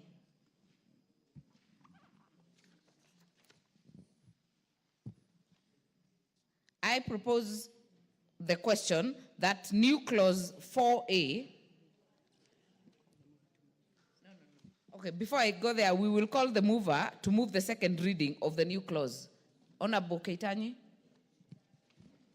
Madam Speaker, propose that the new clause 4A be read a second time. I propose the question that new clause 4A be now read a second time. I therefore put the question that new clause 4A be now read a second time. Will as many as have that opinion say aye? Aye. Will as many as have a contrary opinion say nay? The ayes have it. I propose the question that the new clause 4A be part of the bill. I now put the question that new clause 4A be part of the bill. Will as many as have that opinion say aye? Will as many as have a contrary opinion say nay? The ayes have it. New clause 27A. Mover to move second reading. Thank you, Madam Speaker. I propose that new clause 27A be read a second time. Honorable Miriam, it's also good to explain what it is about. Take the moment to explain to members what it is about. Thank you. And this new clause seeks to amend or to outline the benefits to be given to incubators and accelerators as they do their business. Thank you. Very well. I therefore propose the question that new clause 27A be now read a second time. Honorable Elachi. Chair, this is one clause we need to support because of our young people. And Chair, there's a program that is coming up very soon, Nyota, for young people. And this is a program that supports incentives. And I want to tell young people, when this program comes, please apply. It will be online applied so that you get directly, without going through a group or anything, you get directly support, and it's a World Bank program. Please monitor it and make sure. So this is one thing that is very, very fantastic in this bill for our young people to start doing something. Thank you, Chair. Thank you, Honorable Mayaka. Thank you, Chair. Chair, I also want to support this particular amendment. And Chair, for example, Part A of that amendment, where it talks about negotiations for tax concessions. Chair, let me give the House an example. If you speak to some of the young people who do photography, the amount of money that they spend on buying that particular equipment is equivalent to buying like a vehicle like a Vitz. So therefore, when they get tax concessions for this, it actually does give them a boost. And for us as a house, we really need to support this because as a country, the majority of people that we have in this country are young people. And we need to encourage them to have their own startups instead of waiting to be employed. So, Honorable Chair, I do support these particular two amendments because they're really going to boost the startups. Thank you. Zamzam. Mheshimiwa Chair, na mimi niweze kuunga mkono. Vijana hawana ajira na wakati mwingi wanajitafutia ajira zao wenyewe, Mheshimiwa Spika, lakini unapata yale mambo ya ushuru yanaweza kuwaathiri sana kwa sababu yale maekezo ameweka pale anapata ushuru kwa mwingi sana, Mheshimiwa Spika. Kwa hiyo tukiweza kurekebisha hii, inaweza kuwa wakipewa ushuru inaanza katika yani kama amepata profits ama amepata ile profit katika kiwango fulani aweza kutoa ushuru, lakini kwa wengine ambao bado yuko chini wanaweza kuwa exempted, Mheshimiwa Chair, na wakaweza kufanya biashara yao bila bugdha, Mheshimiwa Chair, ili waweze kuinua uchumi wa taifa. Asante sana. Nyikal. Thank you. I rise to support this amendment. Chair, this probably may be the most important amendment in the whole of this. When you are having startups, and it means you are starting something new. And if you look at A, you may be using unique machinery that actually has not been in the tax schedule. So then you really need to negotiate that. And if you look at B, the whole idea of searching anything new is doing research. So it is that research grant, and this is a grant and not a loan. This is what will support. I support this amendment, Madam Speaker. I will therefore propose the question that new clause 27A be part of the bill. It is important before I put the question, no. I will put the question that new clause 27A be now read a second time. Will as many as are of that opinion say aye? Will as many as are of a contrary opinion say nay? The ayes have it. I therefore propose the question that new clause 27A be part of the bill. Before I put the global question, it's important to note that Honorable KJ had a proposed amendment, which has been dropped. He's not in the House. So I will put the global question that the new clause 27A be part of the bill. Will as many as are of that opinion say aye? Will as many as are of a contrary opinion say nay? The ayes have it. New clause 29A. Mover. This was proposed to be moved by Honorable KJ. It will also be dropped. New clause 30A. Mover, the chairperson. Thank you, Madam Chair. Propose that the new clause 30A be read a second time, and the justification for it is that this amendment aims to safeguard innovations and intellectual property rights of startups, because many of these startups don't get this kind of incentive, so this will help to protect their rights. Very well. I propose the question that new clause 30A be now read a second time. I put the question that new clause 30A be now read a second time. Will as many as are of that opinion say aye? Will as many as are of a contrary opinion say nay? The ayes have it. I propose the question that new clause 30A be part of the bill. Honorable Oundo. Chair, as the Vice Chair of the committee has pointed out, these innovators needs to be protected. Copywriting, fake, and all those kind of things. And that's why now this particular bill is ensuring that Kenya Industrial Property Institute takes all measures within its powers to make sure that the rights, the intellectual property rights of the innovators is protected. So this is now a challenge to the young people, even the old geezers like us who can innovate, that innovate as a startup, and therefore you will get protected by law. Thank you, Honorable Chair. Honorable Mayaka. Thank you, Honorable Chair. Chair, I do support this particular amendment. And Chair, I just want to remind the House about a particular issue that we did have between us and Japan when we were the attempt to have intellectual property on the Kyondo from Kenya. And I remember at that particular time, the issue that we had as a country, it was because they said of the novelty and us having being able to actually protect our intellectual property. And so, Honorable Chair, this is one of those things that is really going to help, especially people who come up with innovations, so that this is protected, and also including the intellectual property that is based on online. Honorable Speaker, another example I'll give is an example of like ChatGPT. You cannot, again, also as a person, even if you have the same intervention, be able to use the same name. And this is because the owners of that particular online platform were able to have intellectual property for this. So, Honorable Speaker, this is one particular clause that is very progressive and that is going to really be dynamic for the people who have startups, and to be able to have intellectual property being given the necessary support as per clause 34A Part E, for them to be able to even register. And Honorable Chair, also, one other very important aspect of this particular clause is that in Part B, it says that there's going to be training in intellectual property requirements. Because a lot of people have startups, they have this particular intellectual property, but they do not know the procedures and process of them being able to actually have legal setups for these particulars. So, Honorable Chair, yes, I do support this particular clause. I thank you. Honorable Cynthia Muge.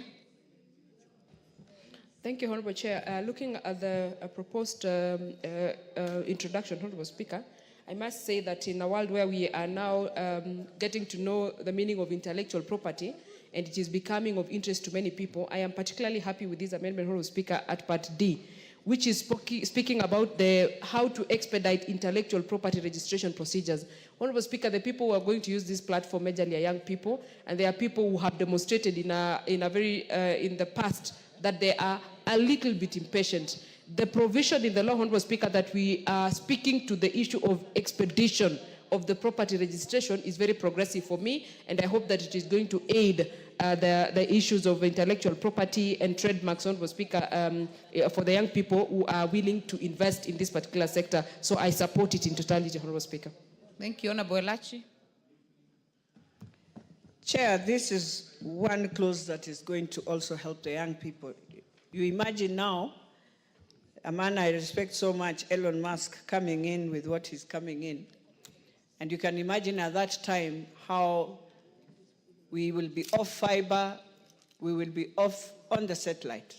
If you don't have such a clause to ensure that you protect the copyrights, the trade secrets, and many other things, valuable assets for young people, we will have a big challenge of plagiarism from each other. So this we support because of the young people, Madam Speaker. Thank you. Honorable Zamzam. Mheshimiwa Chair, na mimi niweze kuunga marekebisho haya, Mheshimiwa Chair, nikiweza kutia mfano kwa wale wa Masai ambao wamekuwa wakitengeza bidhaa zao halisia hapa Kenya, lakini unapata bidhaa zinanunuliwa na mataifa mengine kisha wanakuja wanaweka ile label yao, wanaturegeshea hapa kwa bei ya juu sana kama ambao hao ndo asilia waliotengeza, Mheshimiwa Chair. Kwa hiyo tukipitisha hii clause itakuwa imesaidia wengi ambao wana uhalisia wa kutengeza vitu vyao ili waweze kupata pesa zao kama vile inavyotakikana, Mheshimiwa Chair, na bila kuharibiwa. Yani wajua mtu anaanza na kuwa mbunifu ye mwenyewe, kisha yale ambayo ameyabuni mtu mwingine anakuja anayabeba kama yake, Mheshimiwa Chair. Inakuwa wale ambao wanabuni huku katika Kenya wanakuwa wanadhalilishwa sana. Utapata hata kuna yule ambaye anajaribu kutoa mziki, utapata miziki ya mataifa mengine yamekuwa yale mambo ya copyright, lakini huku kwetu mtu ametoa mziki mzuri lakini unachukuliwa na mtu mwingine kisha na umiliki kama ambao ni wake, wakati halisia aliotunga mwanzo alikuwa ni mwingine, Mheshimiwa Chair. Kwa hiyo mimi naunga mkono kuweza kuwa protect katika hii clause. Asante sana. Finally on this, Honorable Geshimo. Honorable Chair, I support this amendment. Actually, this obligates the Kenya National, the agency, to make sure that all the startups have been taken through training so that they can be able to register their intellectual property with KIPI. And this will prevent them being taken advantage by the bigwigs. We remember the issue of the M-Pesa, where young people are taken advantage of by the main player, Safaricom. We also remember there are some young people during COVID who are doing bets that are usually done by multinationals, and they were also being taken advantage of. So this amendment will actually sort out those issues that actually they will be able to obligate the agency to take them through training and also register them with KIPI for them to reap the intended benefits from their innovations. Thank you, Chair. Very well. Allow me to put the question that the new clause 30A be part of the bill. Will as many as are of that opinion say aye? Will as many as are of a contrary opinion say nay? The ayes have it. New part 5A comprising of new clauses 32A and 32B. Mover. Madam Speaker, propose that new part 5A be read a second time with amendments on clause 32A, and the amendment is by deleting the words cooperative development appearing in the subclause 1 and substituting therefore the word startup. And the rationale is to make reference to the correct name of the fund being established, that is the startup fund. The rationale for this new clause is to provide funding for commercialization of startups. All right. I will propose the question that the new clause 5A be now read a second time. Member for Funyula. This is a progressive amendment, and I want to thank the Vice Chair for noticing the typo that talked about corporate development fund instead of startup fund. I just want to let the people of Kenya know that there are also funds for this startup is from the government, county government, and the key players in this sector is Kenya National Innovation Agency and Kenya Industrial Estates. So whatever they need, any money for any kind of work, for any kind of thing, this is where to look for the money. Thank you, Honorable Chair. Thank you. I will propose the question that the new clause, I will now put the question that the new clause 5A be now read a second time. Will as many as are of that opinion say aye? Will as many as are of a contrary opinion say nay? The ayes have it. I propose the question that new clause 5A be part of the bill. I put the question that new clause 5A be part of the bill. Will as many as are of that opinion say aye? Will as many as are of a contrary opinion say nay? The ayes have it. New clause 34A. Mover. Thank you, Madam Chair. Propose that the new clause 34A be read a second time. And the justification for this is this amendment seeks to provide a penal provision in order for it to act as a deterrent of falsifying information. Thank you.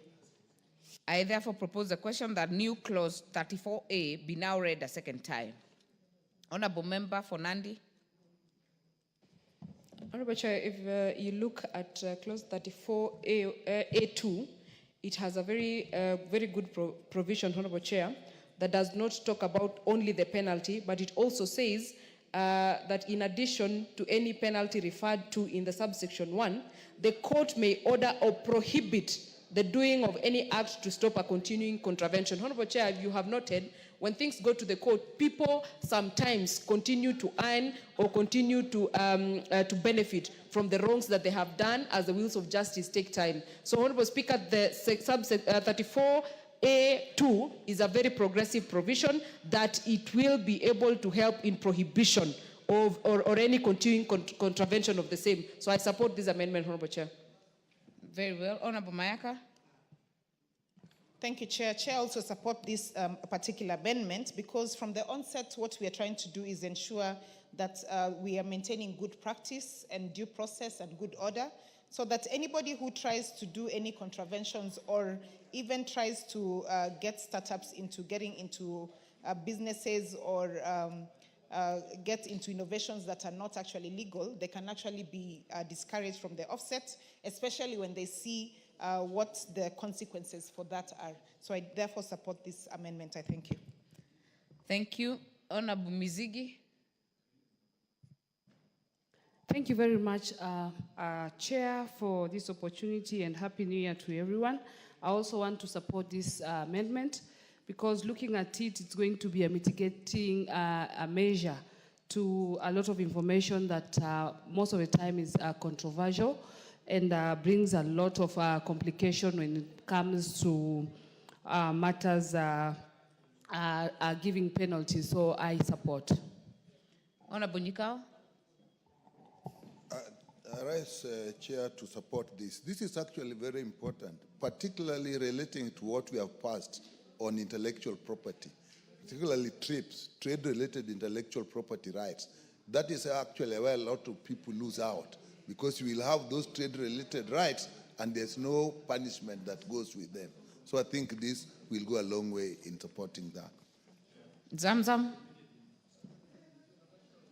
Chair, hii section 2 naona niweze kuiunga mkono kwa sababu tunajua koti zetu huwa zinachukua muda sana kutoa uamuzi, na pengine kama mtu ameshtaki na bado biashara yake inazidi kudhurika akingoja matokeo ya koti, afadhali waweze kuweka ile sheria ya kuwa huyo mtu pia asimamishwe kama bado anafuatia kesi, Mheshimiwa Chair. Kwa hiyo mimi naiunga mkono hii. Yeshimo. Chair, every law should not be made in vain, and in proper drafting, every law should have a penalty clause. The initial bill missed out on that, and that is why the introduction of the penalty clause in this bill is very, very important, whereby maybe regulations that will follow thereafter will also maybe cross-check, cross-refer in terms of the penalties. That is why this amendment is very crucial. Thank you, Chair. Thank you. I therefore put the question that new clause 34A be now read a second time. Will as many as are of that opinion say aye? Will as many as are of a contrary opinion say nay? The ayes have it. I propose the question that the new clause 34A be part of the bill. I put the question that new clause 34A be part of the bill. Will as many as are of that opinion say aye? Will as many as are of a contrary opinion say nay? The ayes have it. Honorable members, before we proceed to clause 2, I would like that we revisit clause 27A after consultation with the chair, and we'll just redo it again. So that will include 27A, 27B, and 27C to be on record. New clause 27A, 27B, and 27C. I propose the question that clauses, it's moving, yeah. It's a new clause, so mover, kindly move with clarity on the 3. Thank you, Madam Chair. I propose that the new clause 27A, 27B, and 27C be read a second time. And we had dealt with the 27A in terms of justification. For B, the justification is that the proposed amendment is aimed at attracting more investments for startups. And these startups, these investments are basically tax reliefs for startups. And this is basically for both the new investor and also the organizations that are willing to invest in startups. And as well for 27C, the amendment is aimed at enhancing clarity on persons eligible for this exemption that is captured in B. Thank you. I therefore propose the question that new clause 27A, B, and C be now read a second time. I put the question that the new clause 27A, 27B, and 27C be now read a second time. Will as many as are of that opinion say aye? Will as many as are of a contrary opinion say nay? The ayes have it. I propose the question that new clause 27A, 27B, and 27C be part of the bill. I now put the question that clauses 27A, 27B, and 27C be part of the bill. Will as many as are of that opinion say aye? Will as many as are of a contrary opinion say nay? The ayes have it. Clause 2. Mover? No. I propose the question that clause 2 be part of the bill. Vice Chair. Thank you, Madam Chair. I propose that clause 2 be amended as it appears in the order paper. And the justification for that is that the new definitions provide the meaning for various terms that are going to be used in the bill. And the amendment of the term also Cabinet Secretary is to clarify that since startups are MSMEs, the law will be implemented by the Cabinet Secretary responsible for micro and small enterprises. The deletion of the definition of County Executive Committee member is also to align with the proposed amendments in the bill, given that the law will be implemented by the national government in collaboration with other startup ecosystem players, including the county governments. And also that deletion of the definition startup incubator is for the cleanup of the bill because it is similar to the definition of incubator that is already defined. Thank you. Very well, I now propose the question that clause 2 be part of the bill.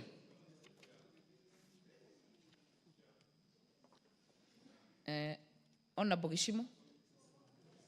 Chair, while considering this bill as a committee, we also found that there are quite a number of terms that were regularly used in the bill and had not been defined. So this section seeks now to define those terms for the better understanding of the bill. Thank you, Chair. Honorable Mayaka. Thank you, Chair. Chair, I just want to go on record to having supported the particular amendments from the committee as has been proposed, because this also helps to give context to the particular terms that have been used within the bill, and also for the introduction of the amendments that have been put so that it is also in line and complies with the amendments. So I therefore support the amendments. I thank you. Thank you. Honorable Nikal. Yeah, we must support this. And without this, the whole act would be unimplementable because nothing is defined. People do whatever they want. So I think this we must support. That it came later is not important, but it will enable the act to be implemented. I support. Honorable Muge. Thank you, Honorable Chair. Having taken my time to interact with the bill as it were when it came to the Assembly, I want to appreciate the committee for doing a lot of technical definition of most of these terms and making it more comprehensive. Honorable Chair, when I went through it, I had a lot of question marks at the end of each and every definition and a lot of underlining. Honorable Speaker, Honorable Chair, today I think this has captured a lot more of the things that were unclear, and it is going to help with the implementation seamlessly. I support. Honorable Mizigi. Thank you, Chair. I stand to support as well, because as I look at this amendment, Chair, it's going to bring a lot of clarity on many terms that initially could complicate matters. But this one I support, and also congratulate the committee for a good work. Honorable Oundo. Thank you, Chair. I just want to bring to the attention of the country that you see probably there could be misconception on the understanding of the term startup. Under clause 2, it's clearly defined, and allow me, Chair, to read for those who are listening and who are watching all over the country. The startup means a registered enterprise, legally recognized under the laws of Kenya, which has been in existence for a period of not more than 10 years. Very clear, they must be very clear, with a strong growth potential, incremental innovation, or disruptive business model. All that we are saying will not be treating things normally. We'll treat them abnormally, and that's why we're talking about innovation and disruptive business model. Thank you, Chair. Very well. I therefore put the question that clause 2 be amended as proposed by the chair. Will as many as of that opinion say aye? Will as many as of a contrary opinion say nay? The ayes have it. I will therefore, just before I put the global question, I will note the proposed amendment by Honorable John Carrier is dropped, and I will put the question that clause 2 as amended be part of the bill. Will as many as of that opinion say aye? Will as many as of a contrary opinion say nay? The ayes have it. Title. I propose the question that the title of the bill be the title of the bill. Mover, you have a proposed amendment? No, thank you. Just to propose, Chair, that the title of the bill be as proposed as it is in the order paper, and this is to widen the scope of the application of the Act. I therefore propose the question that the title be amended as proposed by the chair. I will put the question that the title be amended as proposed by the chair. Will as many as are of that opinion say aye? Will as many as are of a contrary opinion say nay? The ayes have it.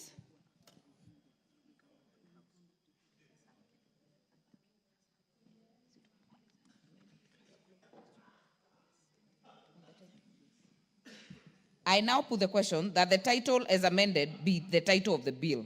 Will as many as are of that opinion say aye? Will as many as are of a contrary opinion say nay? The ayes have it. Clause 1. I propose the question that clause 1 be part of the bill. No amendment. I now put the question that clause 1 be part of the bill. Will as many as are of that opinion say aye? Will as many as are of a contrary opinion say nay? The ayes have it. Honorable members, I'll call the mover then to move reporting. Thank you. Mayaka.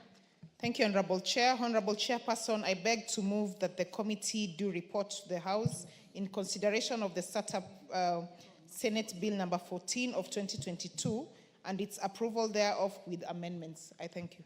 Very well. I therefore put the question, which is that the committee do report to the House its consideration of the Startup Senate Bill number 14 of 2022 and its approval thereof with amendments. As many as are of that opinion say aye. As many as are of a contrary opinion say nay. The ayes have it. Honorable members, we shall proceed to the next bill. Still on Committee of the Whole, the Persons with Disabilities Bill, Senate Bill number 7 of 2023.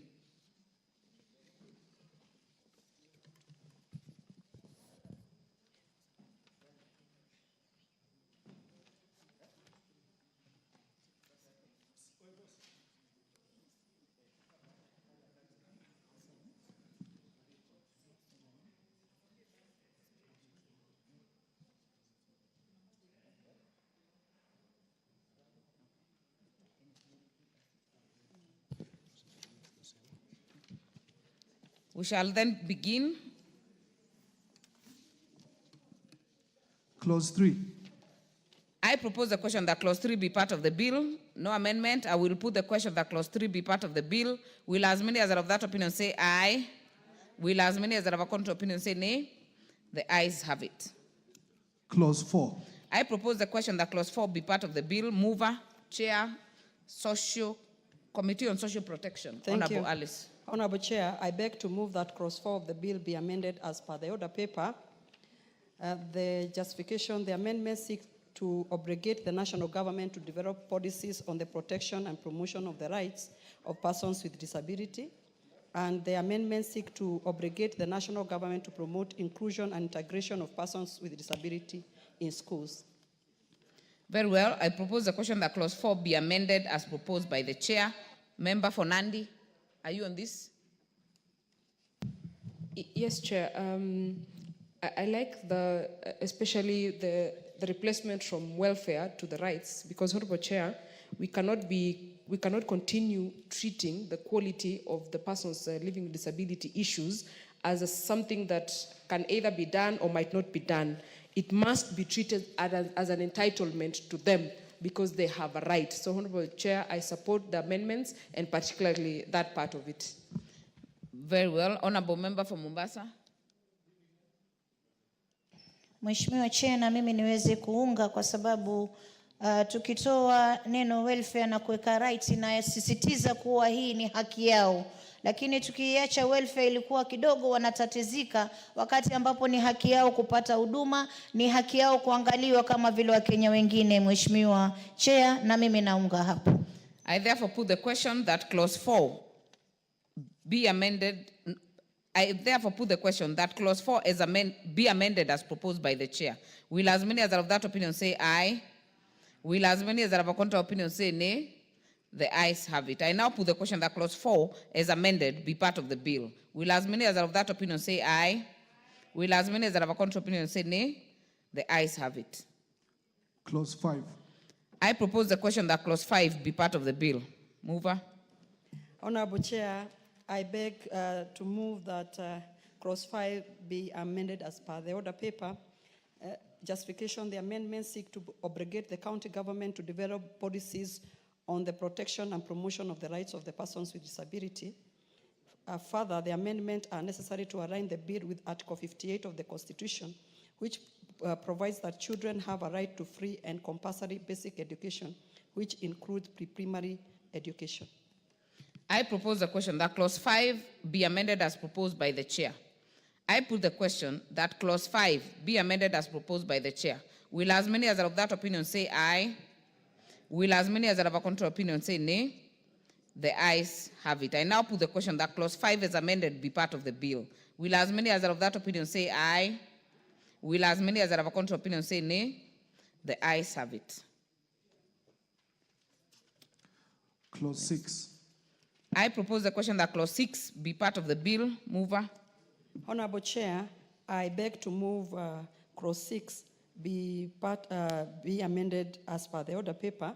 Justification, the amendment is necessary to align the clause 6 with the provision of Article 2(1) of the Constitution on equality and freedom of discrimination. I therefore propose the question that clause 6 be amended as proposed by the chair. I put the question that clause 6 be amended as proposed by the chair. Will as many as are of that opinion say aye? Will as many as are of a contrary opinion say nay? The ayes have it. I now put the question that clause 6 as amended be part of the bill. Will as many as are of that opinion say aye? Will as many as are of a contrary opinion say nay?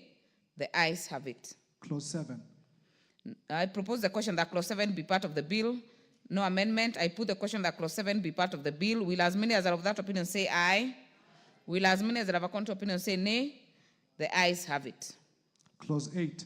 I propose the question that clause 8 be part of the bill. Mover. Honorable Chair, I beg to move that clause 8 of the bill be amended as per the order paper. Justification, the amendments seek to ensure that the exercise of the right to marry is based on free and full consent of the parties. The amendment also seeks to delete the word sexuality and replace with sexual to make reference to the correct terminology as employed on other statutes, which is sexual and reproductive health. I therefore propose the question that clause 8 be amended as proposed by the chair. I put the question that clause 8 be amended as proposed by the chair. Will as many as are of that opinion say aye? Aye. Will as many as are of a contrary opinion say nay? The ayes have it. I now put the question that clause 8 as amended be part of the bill. Will as many as are of that opinion say aye? Aye. Will as many as are of a contrary opinion say nay? The ayes have it. Clauses 9 and 10. I propose the question that clauses 9 and 10 be part of the bill. No amendment. I put the question that clauses 9 and 10 be part of the bill. Will as many as are of that opinion say aye? Aye. Will as many as are of that contrary opinion say nay? The ayes have it. Clause 11. I propose the question that clause 11 be part of the bill. Mover. Honorable Chair, I beg to move that clause 11 be amended by as the order paper. The amendments seek to align the bill with the provision of the Basic Education Act, which recognizes the right of every child to access quality and inclusive education. I therefore propose the question that clause 11 be amended as proposed by the chair. I put the question that clause 11 is amended. I put the question that clause 11 be amended as proposed by the chair. Will as many as are of that opinion say aye? Aye. Will as many as are of a contrary opinion say nay? The ayes have it. I therefore put the question that clause 11 as amended be part of the bill. And before I put the global question, it's important to note that there was a proposed amendment by Honorable Member for Mathare, which will be dropped since he's not in the House to prosecute. I will therefore put the question that clause 11 as amended be part of the bill. Will as many as are of that opinion say aye? Will as many as are of that contrary opinion say nay? The ayes have it. Clauses 12, 13, 14, 15, 16, 17, 18, and 19. I propose the question that clauses 12, 13, 14, 15, 16, 17, 18, and 19 be part of the bill. I put the question that clauses 12, 13, 14, 15, 16, 17, and 18, and 19 be part of the bill. Will as many as are of that opinion say aye? Will as many as are of a contrary opinion say nay? The ayes have it. Clause 20. There was a proposed amendment by member for Mathare. It is dropped. I propose the question that clause 20 be part of the bill. Chair. Honorable Chair, I beg to move that clause 20 of the bill be amended as per the order paper. The justification, the amendments seek to make reference to the correct terminology, which is adaptive technologies. This shall ensure that the council in consultation with relevant government establishment shall guarantee that running institutions provide individualized support measures, appropriate equipment, assistive devices, adaptive technology that maximizes academic and social development, consistent with the goal of full inclusion of adults with disability. I therefore propose the question that clause 20 be amended as proposed by the chair. Member for Nandi. Honorable Chair, I have nothing useful to add to this amendment, but I want to thank the committee for saving this Honorable House the embarrassment of having the wrong terminology, Honorable Chair, while it is actually sort of straightforward, but I thank the committee for noting that. Thank you, Honorable Chair. I support. Honorable Elachi. Thank you, Chair. Chair, this is one amendment that I'm hoping even as we do NCGDF, we can now see how to support. Because you find that many of our children who are in school at the moment, and especially when they are doing their exams. Let me just give an example of the blind. You find it is so difficult to just have the devices that are needed for them to have this, to be doing their exams, even just their photocopier. So I'm hoping even as we do it here, it will relate, and at one point we can support using to buy now these equipments, Madam Speaker. So I really support this. Member for Mombasa. Mheshimiwa Chair, matamshi yakihitilafiana kidogo yaweza kubadilisha muongozo wa jambo fulani, Mheshimiwa Chair. Kwa hiyo mimi nawapongeza kamati kwa kuweza kulichunguza hilo na kulitambua, kwa sababu ilikuwa inatoa mwelekeo tofauti katika masuala ya walemavu. Kwa hiyo mimi nawapongeza na naweza kuunga mkono. Asante sana. Allow me to put the question that clause 20 be amended as proposed by the chair. Will as many as are of that opinion say aye? Will as many as are of a contrary opinion say nay? The ayes have it. I put the question that clause 20 as amended be part of the bill. Will as many as are of that opinion say aye? Will as many as are of a contrary opinion say nay?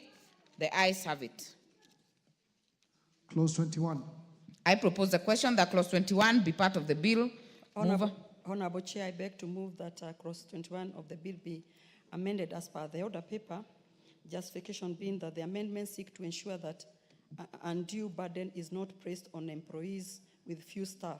In this regard, the requirement that compels employers to reserve at least 5% direct employment opportunities for persons with disability to ensure employment shall only apply to all employer who has at least 20 employees. Thank you, Honorable Chair. I therefore propose the question that clause 21 be amended as proposed by the chair. Honorable Mayaka.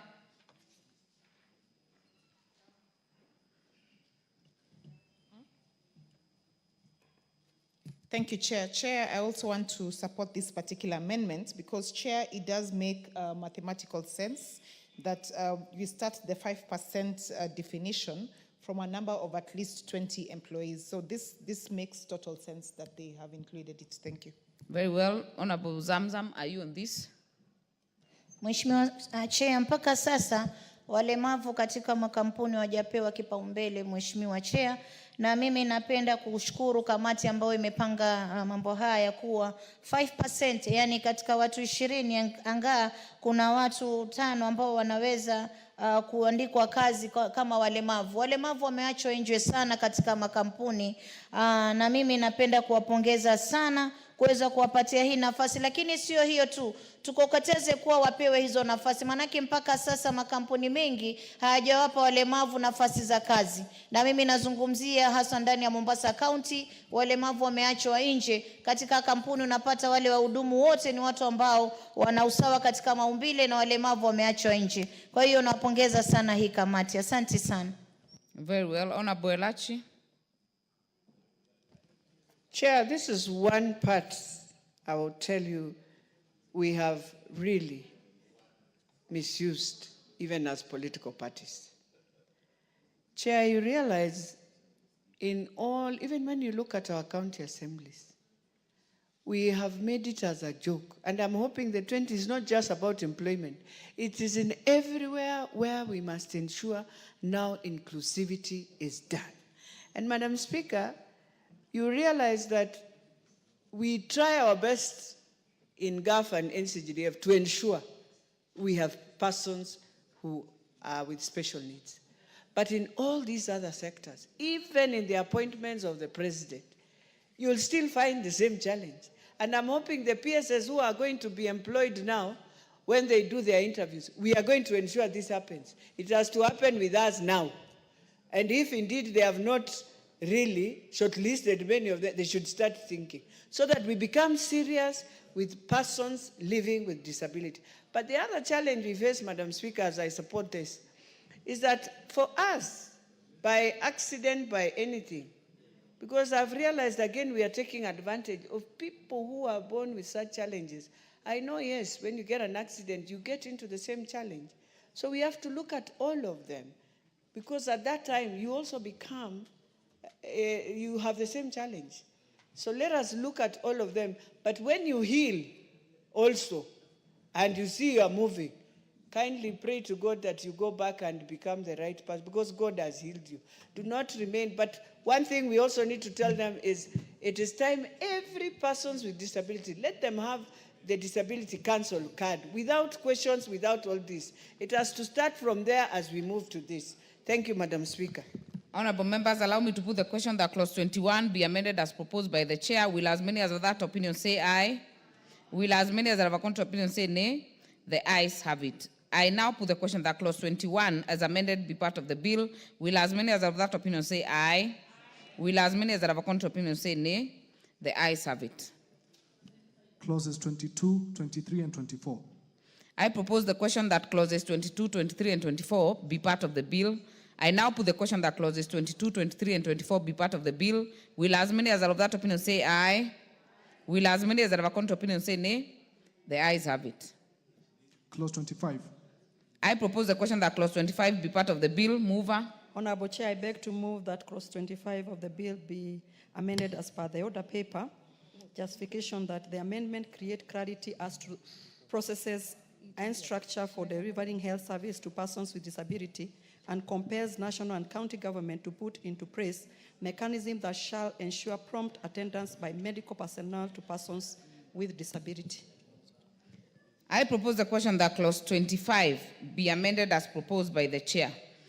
I put the question that clause 25 be amended as proposed by the chair. Will as many as have that opinion say aye? Will as many as have a contrary opinion say nay? The ayes have it. I now put the question that clause 25 as amended be part of the bill. Will as many as have that opinion say aye? Will as many as have a contrary opinion say nay? The ayes have it. Clause 26.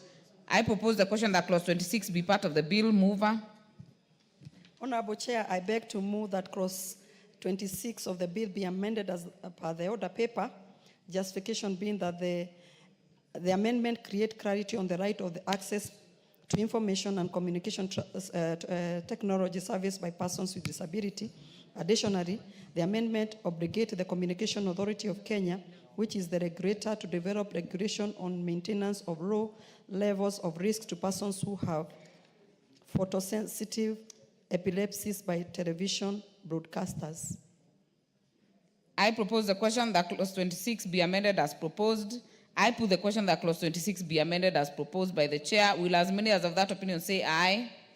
Will as many as have a contrary opinion say nay? The ayes have it. I now put the question that clause 26 be as amended be part of the bill. Will as many as of that opinion say aye? Will as many as have a contrary opinion say nay? The ayes have it. Clause 27. I propose the question that clause 27 be part of the bill. I put the question that clause 27 be part of the bill. Will as many as have that opinion say aye? Will as many as have a contrary opinion say nay? The ayes have it. Clause 28. I propose the question that clause 28 be part of the bill. Mover. Honorable Chair, I beg to move that clause 28 of the bill be amended as per the order paper. Justification, the amendment aligns clause 28 of the bill with Article 7 of the Constitution, which recognizes the use of Kenya Sign Language. I propose the question that clause 28 be amended as proposed by the chair. Honorable Pareyo. Are you on this one? If not, I put the question that clause 28 be amended as proposed by the chair. Will as many as of that opinion say aye? Will as many as have a contrary opinion say nay? The ayes have it. I now put the question that clause 28 as amended be part of the bill. Will as many as of that opinion say aye? Will as many as have a contrary opinion say nay? The ayes have it. Clause 29. I propose the question that clause 29 be part of the bill. Mover. Honorable Chair, I beg to move that clause 29 of the bill be amended as per the order paper. Justification being the amendment align clause 29 of the bill with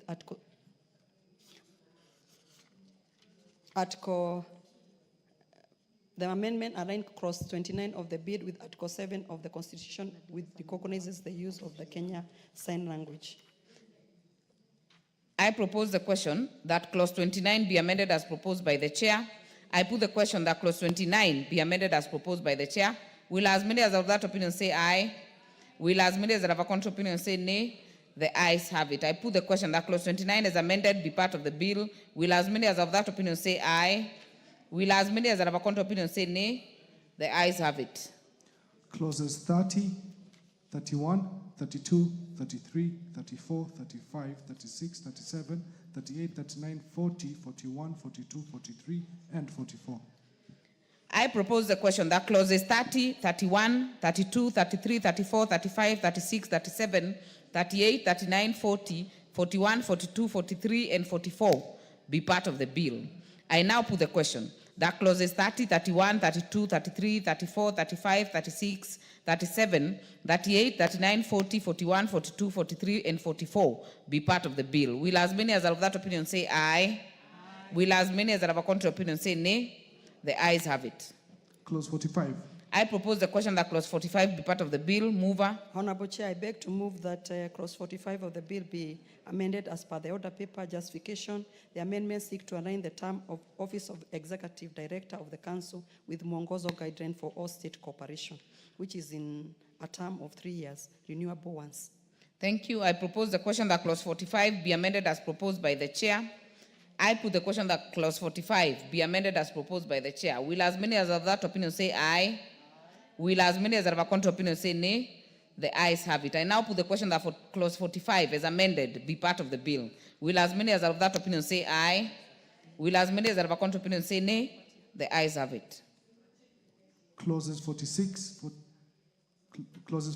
47, 48, and 49. I propose the question that clauses 46, 47, 48, and 49 be part of the bill. I put the question that clauses 46, 47, 48, and 49 be part of the bill. Will as many as of that opinion say aye? Will as many as of a contrary opinion say nay? The ayes have it. Clause 50.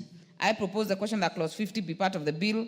Honorable Chair, I beg to move that clause 50 of the bill be amended as per the order paper. The justification, the bill is as it is, provided that the council may conduct an inquiry or sectoral investigation where it considered it necessary or desirable for the purpose of carrying out its function upon receiving a direction by the Cabinet Secretary in writing or at the request of a regulatory body.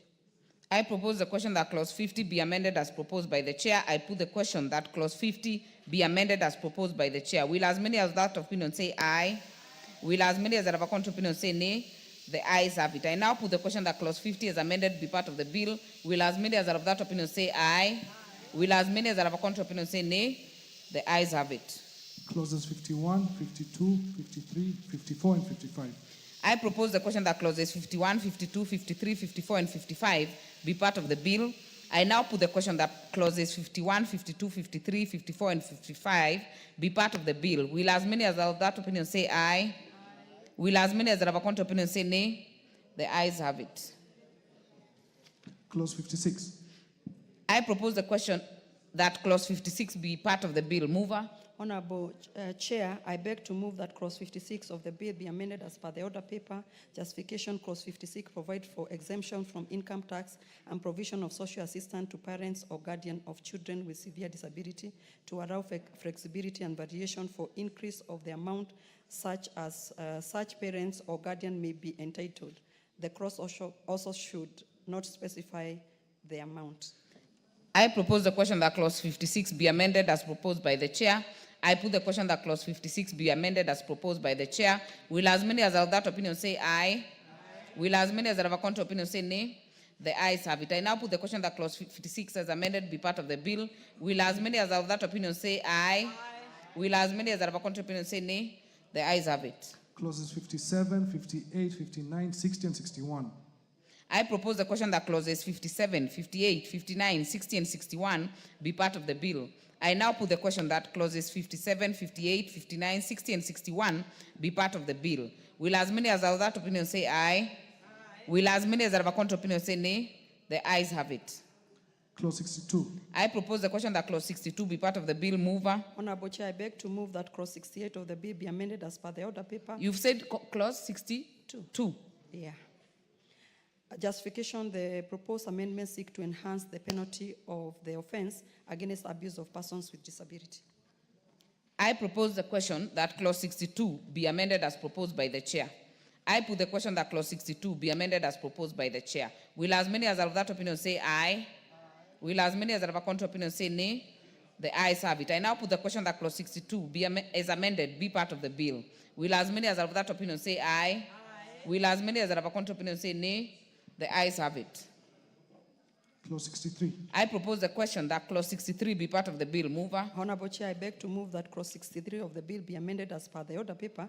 Justification, the proposed amendments seek to create a penalty of the offense against concealment of a persons with disability.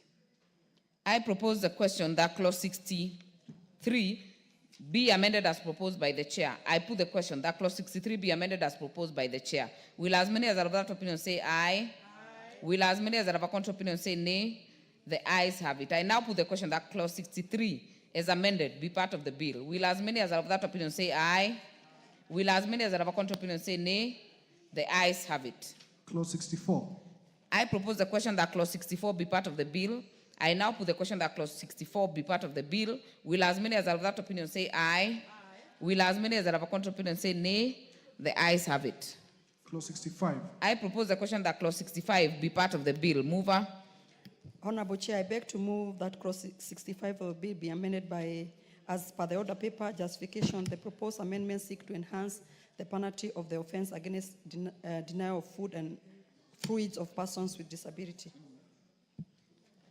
I propose the question that clause 65 be amended as proposed by the chair. I put the question that clause 65 be amended as proposed by the chair. Will as many as are that opinion say aye? Will as many as are of a contrary opinion say nay? The ayes have it. I now put the question that clause 65 as amended be part of the bill. Will as many as are of that opinion say aye?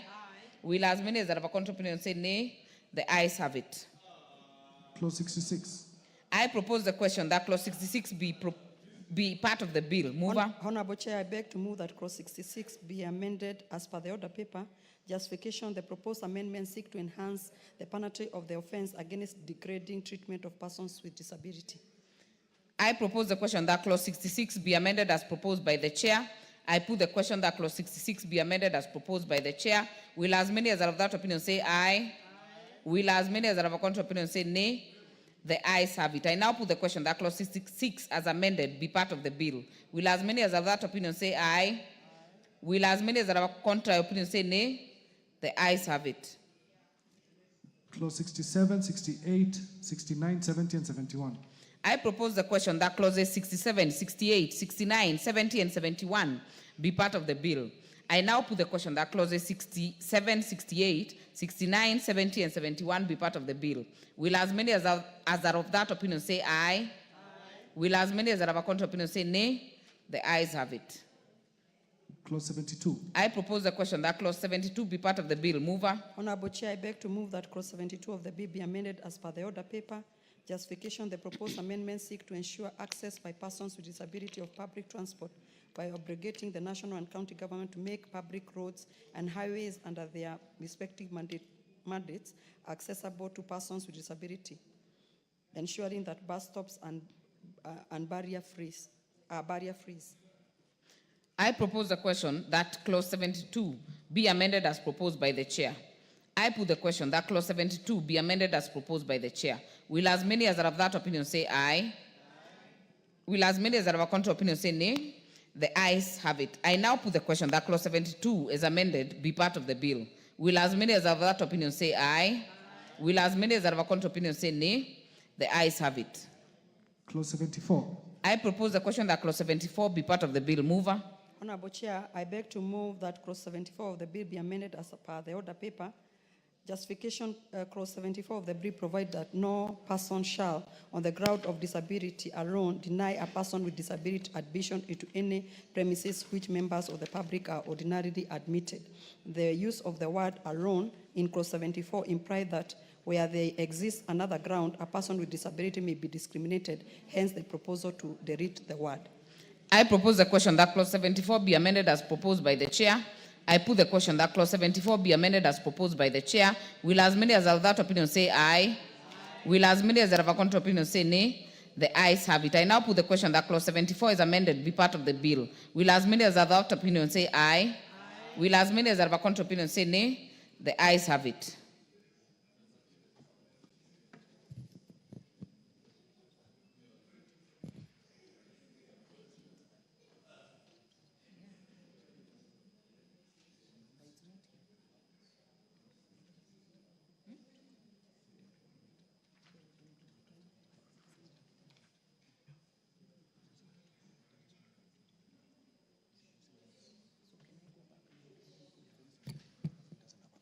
Honorable members, before we go to the next one, allow me to go back to clause 73. It has no amendment. I will propose a question that clause 73 be part of the bill. I now put the question that clause 73 be part of the bill. Will as many as have that opinion say aye? Will as many as have a contrary opinion say nay? The ayes have it. Clause 75, 76, 77, 78, 79, 80, 81, 82, 83, 84, 85, and 86. I propose the question that clauses 75, 76, 77, 78, 79, 80, 81, 82, 83, 84, 85, and 86 be part of the bill. I now put the question that clauses 75, 76, 77, 78, 79, 80, 81, 82, 83, 84, 85, and 86 be part of the bill. Will as many as are of that opinion say aye? Will as many as are of a contrary opinion say nay? The ayes have it. New clause 36A. Mover. Honorable Chair, I beg to move that new clause 36A be read a second time as per the order paper. I therefore propose the question that new clause 36A be now read a second time. I put the question that new clause 36A be now read a second time. Will as many as are of that opinion say aye? Will as many as are of a contrary opinion say nay? The ayes have it. I propose the question that new clause 36A be part of the bill. I now put the question that new clause 36A be part of the bill. Will as many as are of that opinion say aye? Will as many as are of a contrary opinion say nay? The ayes have it. New clause 66A. Mover. Honorable Chair,